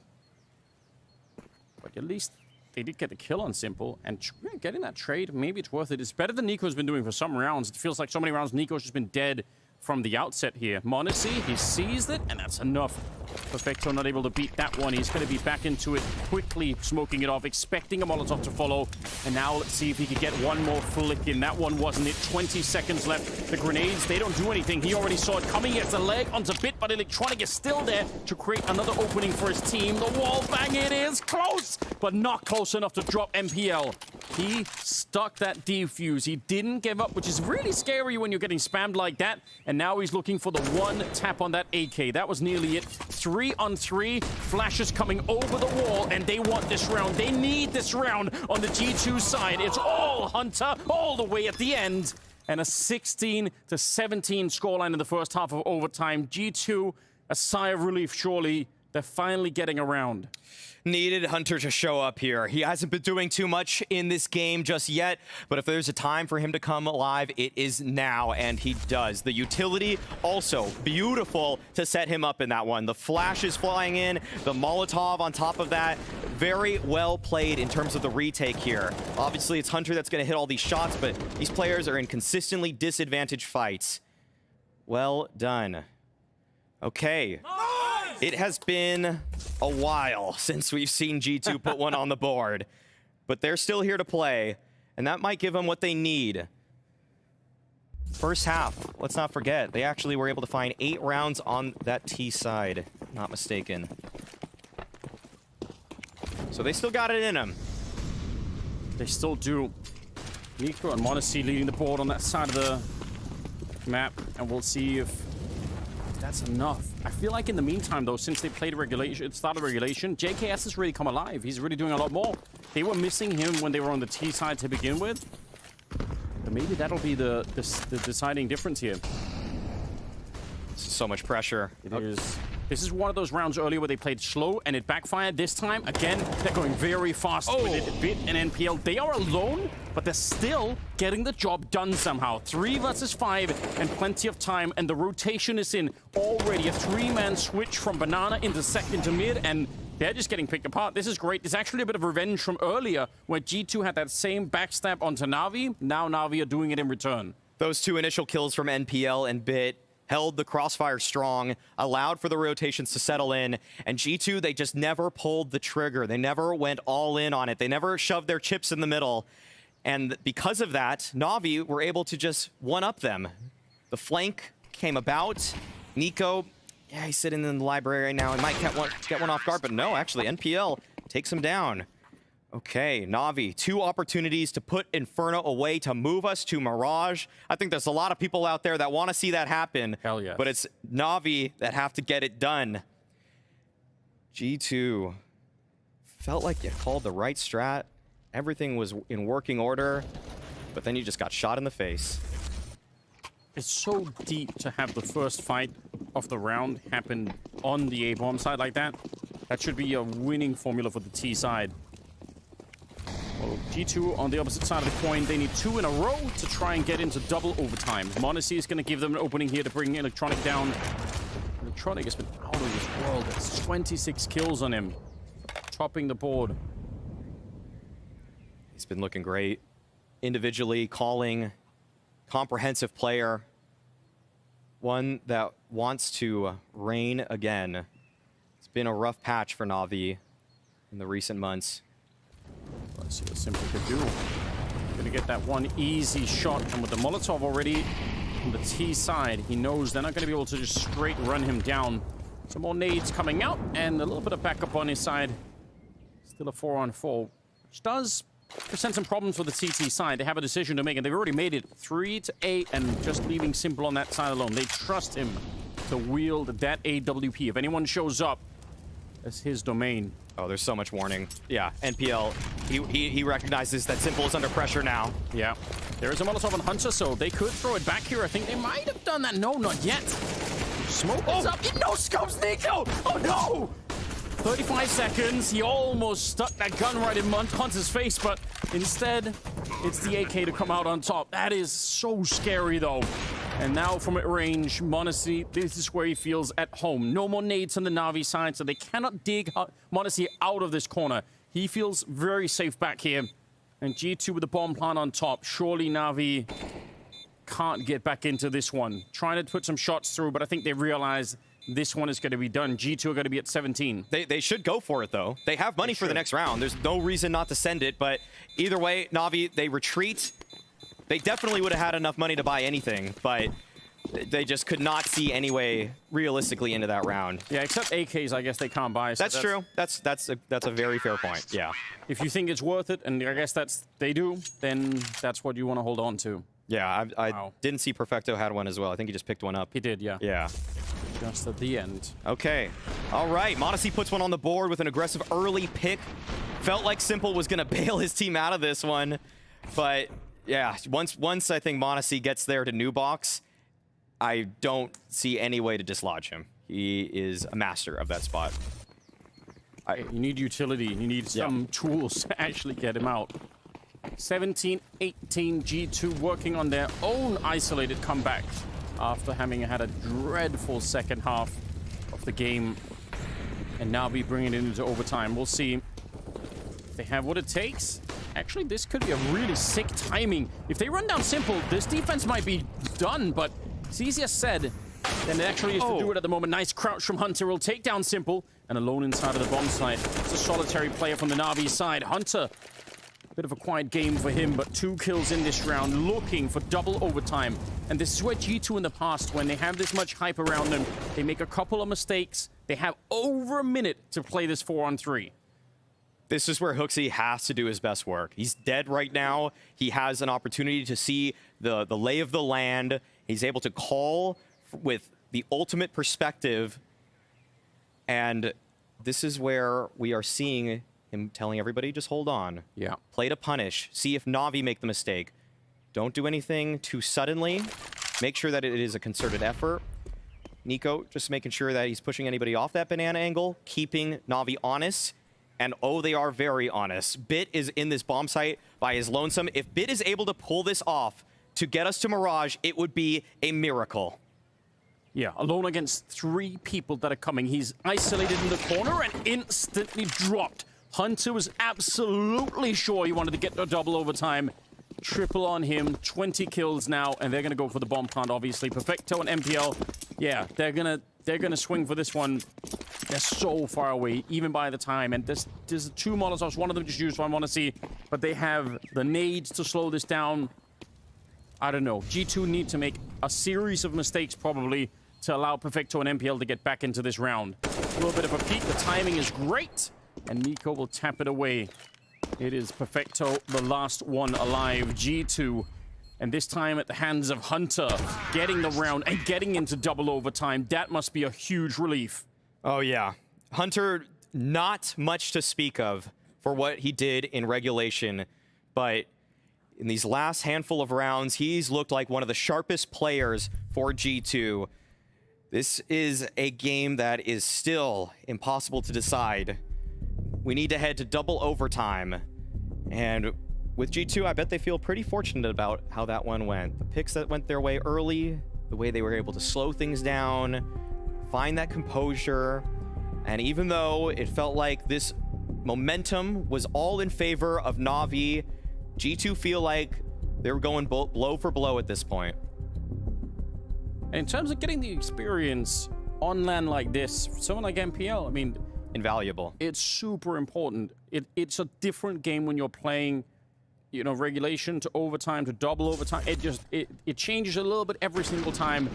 Hard to say who's going to come out on top. I mean, for the rest of the field, they do have a lot of experience at playing at this level, but I'm sure for MPL, yeah, this is something that Navi overall probably happy that he's getting tested to this extreme early on. The micro choices by Hunter in that round were so powerful. The way he's crouch sliding into Simple. Okay, all right. Simple wants to peek down mid. Early banana pressure. Nico naded down to 52. Has a gap right here with this smoke. This might actually catch them off guard. Electronic not actually aware of that. Okay, opener finally for G2 towards banana. Perfecto, okay, he's trying to get on top of these oranges, and Nico's reading that. He wants to keep pressing on forward. He's right there. Perfecto's butt to Nico, and Simple, he's trying to collect the situation right now. There is no smoke for CT until now. He actually legged him through anyway. It's so sick, he doesn't have to see it. Oh, another leg shot coming through, and still no kills behind it. I love the fact that Nico, he jumped all the way up, getting close and personal to get that kill. Obviously, everyone was blind, but that is so sick. Nico, he really got shut down in regulation on banana. He could not find that kind of entry, but in double overtime, he is there. Hooksy, blind or not, he's going to get that kill. And finally, Simple is there, but it is too late now. That bomb is so far ticked. It is a 2-on-3, and I think even Simple has to admit this one's not going to be happening. They're hunting him down. They want to take that away. That's sufficient. Even if they lose a couple of more players at the end, it's not going to matter. First round of double OT goes to G2. Great work from Nico there to find that opening pick, to keep on pressing the issue, recognizing that he was so far advantaged in this one. That was a great 5v3 by the hands of the man Pimp calls the most aesthetically pleasing rifler in the world. Hard to argue with what we're seeing here, Pimp. Personal call out? I like it. He's been looking good. Pimp can take it. 19-18. And let's just see. I have to imagine for Nico to finally get that entry at top banana, that especially the way that he did it there, but there were so many rounds in the regulation where he was just walking into nades, starting the round at half health, just absolutely no traction. And he was still playing fine outside of that, but just his role, obviously, what he wants to do is to have that kind of fight that it can open it up, and finally happens. Retake nades for the top of Banana here. See what G2 opt for in counter. And Hooksy just kind of hanging out in the smoke, and he just walks through it. Okay, that's a really bold approach to those nades. Usually there's someone there, but the reads are with Hooksy. I don't like this. Yeah, this is an awkward position for Navi, but they do have 3 players now. Yeah, but none of them have smokes to stop the Molotovs. So if they actually throw good Molotovs here, G2, especially if they were boosting, that was my real worry. Going to be flashing their way through, and Electronic, nice. Oh no, they lineup overlooked this. Instantly worked. They're not checking Perfecto, but Hooksy, he is the 3rd man on the site, and he's still able to get the shot. That's super important. Through the smoke, though, it's bit to find JKS for some odd reason. 25 seconds and a 3-on-3, and look at how far away they are on the minimap. The bomb has been planted, but they were both at Arch, taking an isolated fight. Yeah, this is going to be really tough for Navi here. They at least have a smoke to smoke off Banana, but there's no one even from G2 playing on that side. It's a triple crossfire between Hooksy, m0NESY, and Nico. And m0NESY, he's in his favorite spot. Yeah, he is. And once again, maybe they have a smoke, but not much else. They can't easily get rid of him.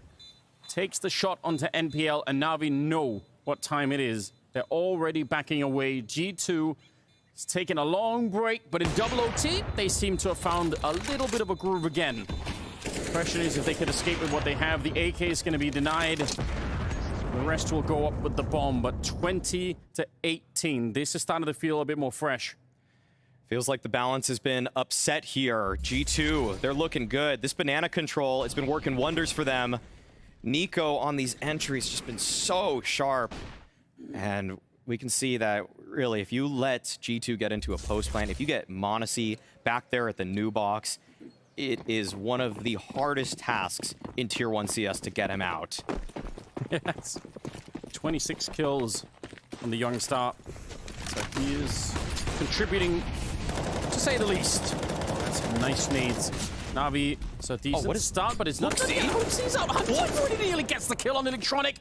The pressure is back on. I think Navi felt like that was a one fight. Okay, we've cleared Banana. It's all good. And then Hooksy nearly broke through. The flash will definitely get the job done. It almost counts as a double here. Electronic, he can't even play that corner because of the health. He just has to stay back. And now look at the rotation that it forces on the minimap. That's 3 players of Navi that are over at the B bomb site. If they realize, G2, if Hooksy is aware of this, that's devastating. He's going to go test it. What? He's just walking through the smoke? He's lost his Oh mind. my goodness. Okay, Hooksy is acting like a star right now. This is what star players do. This isn't usually what in-game leaders do. What people... I can't believe this. He's inserted himself into water. He could catch these players off guard. If NPL moves 1 step more forward, the shadows might just be showing on the ground, and Hooksy can crouch in and get the job done. Oh, he saw it. He did. That was a pixel right there. I'm pretty sure that he did. He's thinking about it. He's got to make sure no one else is nearby. There's the flash, and there's the setup. It's so sick. 3 versus 5 in the back of the bomb site. Electronic low from earlier. His earlier fight against Hooksy was a real issue. 27 seconds. So even if the bomb stops here, it should still be recoverable. Nico making sure the Bit cannot join, and now Electronic, the hunt is on. Hooksy continuing what he started. A triple kill here in double overtime. As simple as alone in a 1 versus 4. Might as well go for it, because it's going to switch half in a second. That might be the craziest thing we see today. I know. Hooksy just charging in to take Banana control, to find the opening kill. Their m0NESY is flashing for Hooksy to take top Banana, and then he sneaks in, and then there's another flash to set up Hooksy, and Hooksy just kills Simple. What a round from the man that was so polarizing in the CS community for so long. If you had to take a quick guess, Alex, at what's being spammed in the chat. Oh, we know. Just one word. I can't even say it. I can't even say it. Can't get yourself to say it. I appreciate it. Oh, that's the Giga Chad. That is the Giga Chad. It's say it. Just say it. Just spam it. He's back. Yep. You might as well. We've made it a meme already. Yeah. Probably most certainly at the wrong point in time, but whatever. We'll roll with it. 21-18. G2 just need one more round. One more round. And they will shock Navi. They probably thought at the end of that comeback in regulation, Navi into overtime, that was it. They had finally broken G2, and it was going to be another one of these games to add to the long string of games that G2 have lost after being up so far. Nico winning the fight earlier against Perfecto, and if this could be how they start the year, if they can feel this kind of confidence, even being tested as hard as they have been, that's such an encouraging sign for G2. This is the kind of strength they need. Oh, m0NESY. Oh, what? A headshot through the wall? No way. No. Oh, no. Simple. Didn't even get a chance in that one. This kid right here, m0NESY, he'll continue to be tested. He doesn't have to see his opponents, Anders. He takes another life. And JK, yes, this is a freebie. Bit lurking out in desperation. 1 kill away. And G2, they have survived the storm. NPL, the rookie himself, trying to get his team back into this one, but it's hopeless. It's desperate. It's m0NESY in the back of the site. He might get another blind kill right here in just a moment. But NPL is still pushing on forward, finds the tag, and the swing is there. Nico, G2, they weather the comeback from Navi to take it in double overtime, 22-18. How are you supposed to fight someone that you can't even turn the corner? You're just dead before he can even spot you. It's absolutely absurd. But that's where we are. G2 taking down Navi in 2 maps, and brilliant maps they were as well. We won't get to see Mirage, but I think we got treated something very nice today. That is beautiful. The level of individual play from some of the players in the server today was a sight to behold. And what was beautiful on top of that was that Navi, tactically speaking, started putting the pieces together. They started coming back there on that offense of Inferno. Would have loved to see more. I wanted it to go to Mirage in terms of just for the fans, for us, for everybody that is witness. This is what Tier 1 CS looks like. This is what we have so much more in store for you guys for the rest of the year. Yeah, 2023 starting off in an amazing fashion. I'm excited. We've got HooXi with Banks. HooXi, a very, very close game on Inferno. You guys were up and looking in charge of it all, but do you feel like you let yourself take your foot off the gas a bit there towards the end? I think it's one of the worst Inferno games we've ever played. Both actually T and CT, now that I think about it, we threw away a lot of good situations on CT, and on T, I don't know, we were just disconnected a lot. We didn't say all the small things that we need to say to each other to enable each other, so yeah. I was going to say that because I'm sat behind, right, waiting for you guys to potentially finish up the game, and I was hearing the communication until you got to overtime had kind of slowed down. We were hearing Navi get a lot louder than you. So was that something you were trying to push back into the boys?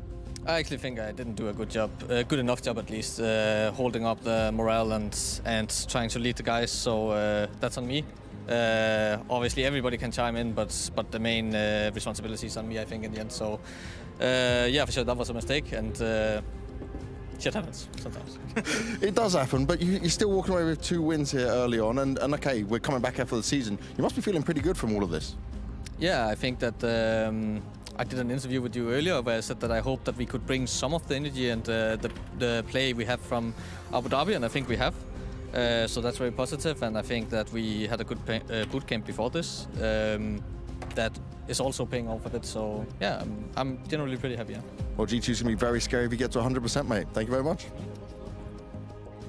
Man, talk about an absolute roller coaster of a map. I thought the path was paved for G2 to be taking this one in regulation. Somehow, some way, Navi bounced back to push us all the way to OT, but G2, it does come out in their favor ultimately in the end. I think Maui put it perfectly. That was some absolutely stellar Counter-Strike coming across from all sides of the equation, but the G2-0, the dream lives on, Matthew. Yeah, what a wild roller coaster this game was, honestly. I feel like we went through so many different emotions and so many different states when it comes to G2. The start of the game was pristine. It felt like Navi had absolutely no say in it. G2 were superior tactically, individually. Navi could not get the ball rolling, and then the throw happened. The throw, there's not another word, an absolute throw coming out of G2. Navi takes control again, and then G2 show us a strength of character that is still surprising to me, in which they can re-grab control of the game and close it. I thought we were going to 3 as soon as we hit overtime. That's the main point for me as well, the resilience coming out of G2 after throwing the game, as you said.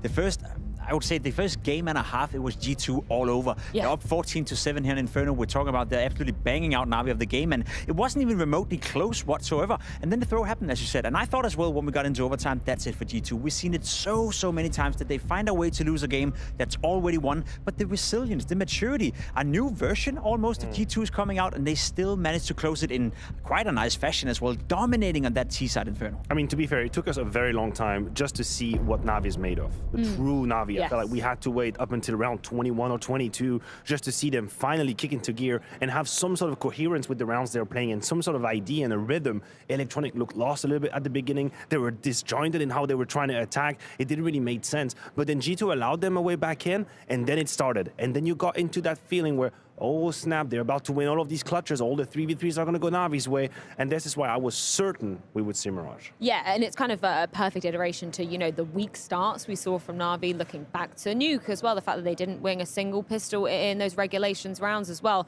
If they'd have just had a little bit more gas at the beginning, I think we could have been seeing Mirage. We could have been seeing that third map coming out. Doesn't happen often, but there's actually a player within Navi to blame for that in a way, and that is Mr. Simple. He's been struggling massively on the CT side of Inferno so far in this tournament. He did it against NIP, where he went 1-12, the scoreboard we have coming up right here. The first half for him against G2, he's sitting at 6 kills after 15 rounds. CT side, simple standards, that's unheard of, right? It doesn't happen often. I'm always willing to say it never happens, but it actually happened against NIP as well, where he went 1-12. So we have a combined 30 rounds played CT side Inferno, Simple only combining for 7 kills. We need to see more of him on that CT side. Even in overtime, he didn't feel comfortable. He couldn't get it going. So it's not necessarily blaming Simple as a person or as an individual, but something is not working out for him on the CT side right now. And to add on top of that, tactically speaking, I feel like Hooksy found a couple of solutions on the A side that were very meaningful. The first half of the game, 2 or 3 times in that first half, do they just rush the A side. And I'm talking about a face-it type rush from the spawn with an executes utility where they have to be and just straight up barge into long, barge into short.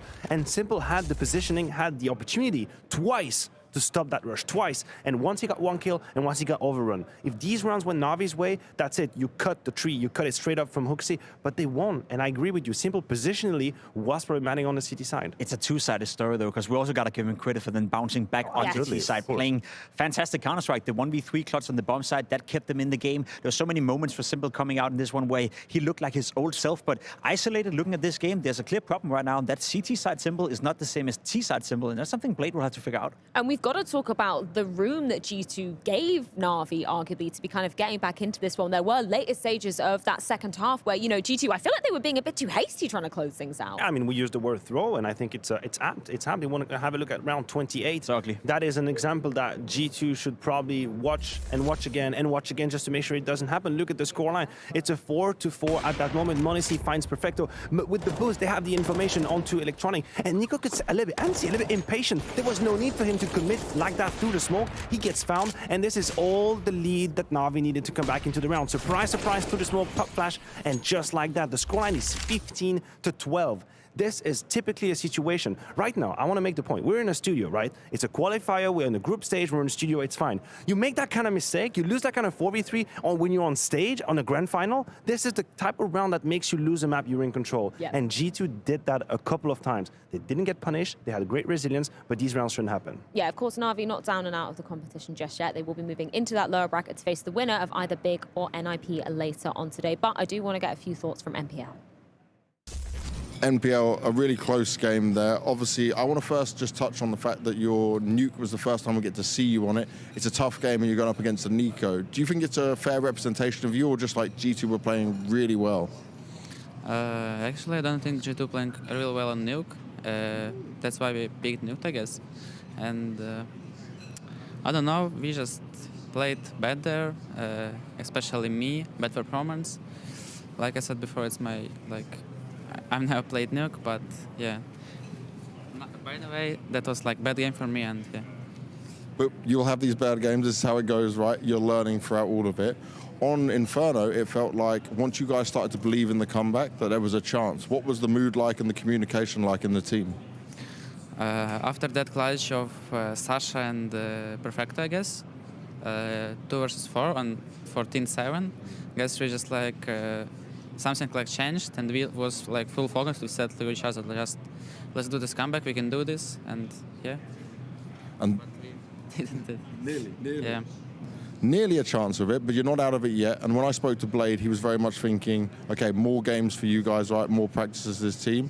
Are you still confident that you can fight back? Because when we've been talking before, you've been talking a lot about how good you know you can be. And I know right now this is hurting you. Can you repeat? So I'm just talking about how, right, when we spoke before, you know, you said, like, this is a bad performance, it's bothering you. But we've spoken many times, you have this confidence. So how do we get that confidence back? I don't know. I just try to not focusing on my bad performance and try to fix my mistakes. And with the game, like every next game, I think I play better and better. So just you have to focus on your mistakes, not really like bad performance. Yeah. Sounds like a good thing to do. NPL. Yeah, certainly Navi will have to be keeping their head strong going forward, particularly as that doesn't spell elimination after that loss versus G2. G2, though, tantalizing close Machu to claiming a spot at the spring finals. They just have to win that grand final of the group, and that cements themselves a spot there. Yes, they're one best of 3 away from the spring finals. You're correct. A little bit of an alarm here and there in a couple of rounds, but I'm sure they'll review it with Swanee, with Hooksy, making sure that doesn't happen. And there is a possibility, I'm not foreshadowing here, that we see again G2 and Navi in that grand final. Yeah, that might be a spicy one to go down indeed. There's also a possibility that we're going to see that Navi NIP rematch going forward as well. That depends on the result of our next game as we take a look at our schedule. It's going to be NIP taking on Big to round out the day here in Copenhagen.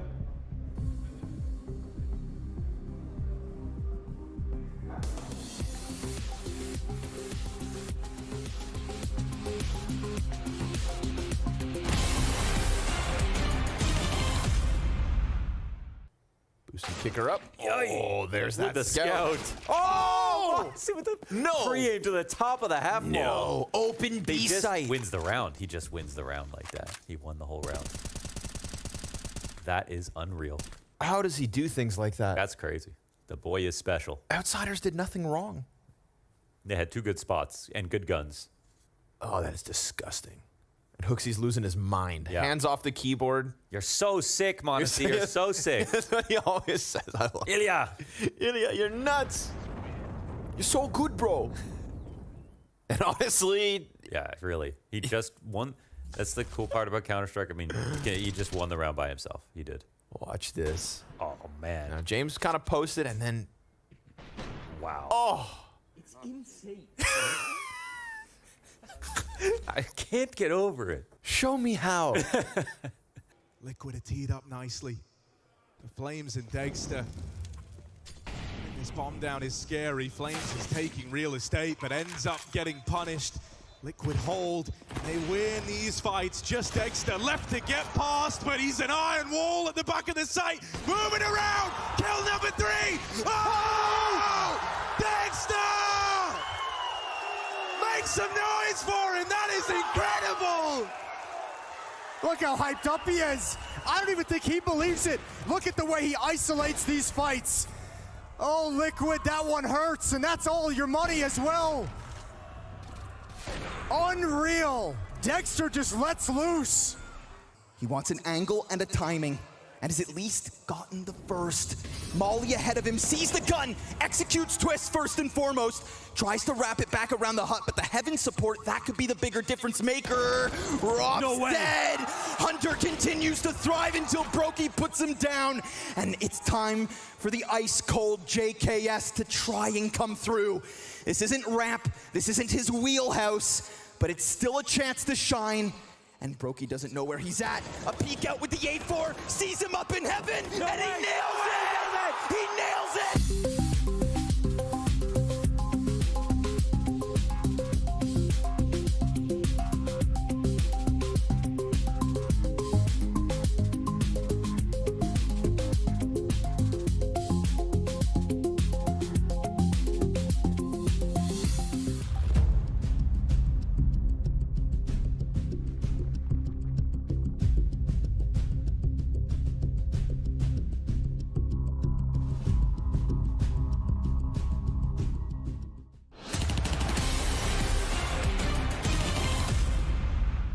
A fight to keep heads above water as either NIP or Big will finish dead last in Group C after this series. For NIP, new talent added to the roster with Orba Hedrick, and in all fairness, a decent first showing earlier on here in Copenhagen. The rest of the cast was much of the reason to blame for the faltering versus Navi. For Big, however, finally, Jacob, they get to attend a tournament with their full starting roster, but that didn't spell any success, sadly, versus G2. Not in the beginning. They also were fighting a very, very strong G2. We've seen that. The 2-0 win, of course, against Big, but also the performance just against Navi tells quite the story that G2 are continuing the great shape. So I'm not necessarily putting too much stock into that loss for Big Clan. I'm not expecting them to be able to compete against a team like G2, but I would like to see them show some progress. I think the main theme for me for Big, and I guess for their fans as well, is that it has been a rough period. The fact that they haven't been able to play with the full lineup. The fact that we're not seeing any progression in any sorts of the roots of the team. You can argue Sersen as an individual is getting better and better on land, but you look towards Taps, you look towards Faven, you look towards Kido, none of them are progressing right now, and neither are they as a team, so they have stagnated a little bit, and I would like to see them progress, and I would like to see them get better throughout this group stage at the very least. It's been complicated at the end of 2022, let's be honest. The eternal reset of rosters, of course, we know they had comings and goings in terms of who can play a tournament, who is absent, health issues. We can understand that, we can empathize with that, of course, but from the outside, it becomes increasingly complicated to get excited about Big. And I'm sitting here trying to think, how am I going to sell this story to the people? How am I going to sell the hype around them? And I struggle to find the argument. If anything, the man we had on our screen right here, Sersen, and he's forthcoming on land, this could be it. This could be the light that kind of gets us ignited, but the rest has been very bleak. For me, that kind of prompts a question, and I posed it to you for OG, so I'll give it to you this time, Jacob. What is actually the identity of Big at the moment? What is, as Matthew was saying, you know, the selling point, the reason you should be getting behind this roster? It used to be a well-structured team. It used to be a team that always had their prep done. It used to be a team that would always come into a tournament with a new way of thinking the game or a new way of approaching the game. One of the most innovative teams as well. Got B involved as a coach as well. That excited me a lot when he came back into the CS scene as well. So it used to be a team that could excite me. It used to be a team that would come and always have, you know, a trick up their sleeve. That was sort of the identity, you know, a well-structured unit where there were no big star players outside of Sersen, but that's not really the case anymore. I feel they've stagnated. I feel they've shown no progress. And as you said, it probably comes down to the fact that they haven't played with the full roster for a long, long time. Of course, it's going to reset their progress. To go back to our very beloved culinary metaphor, I'd say the way Big does it is like they have an excellent mix of spices for that piece of meat, you know, and that would be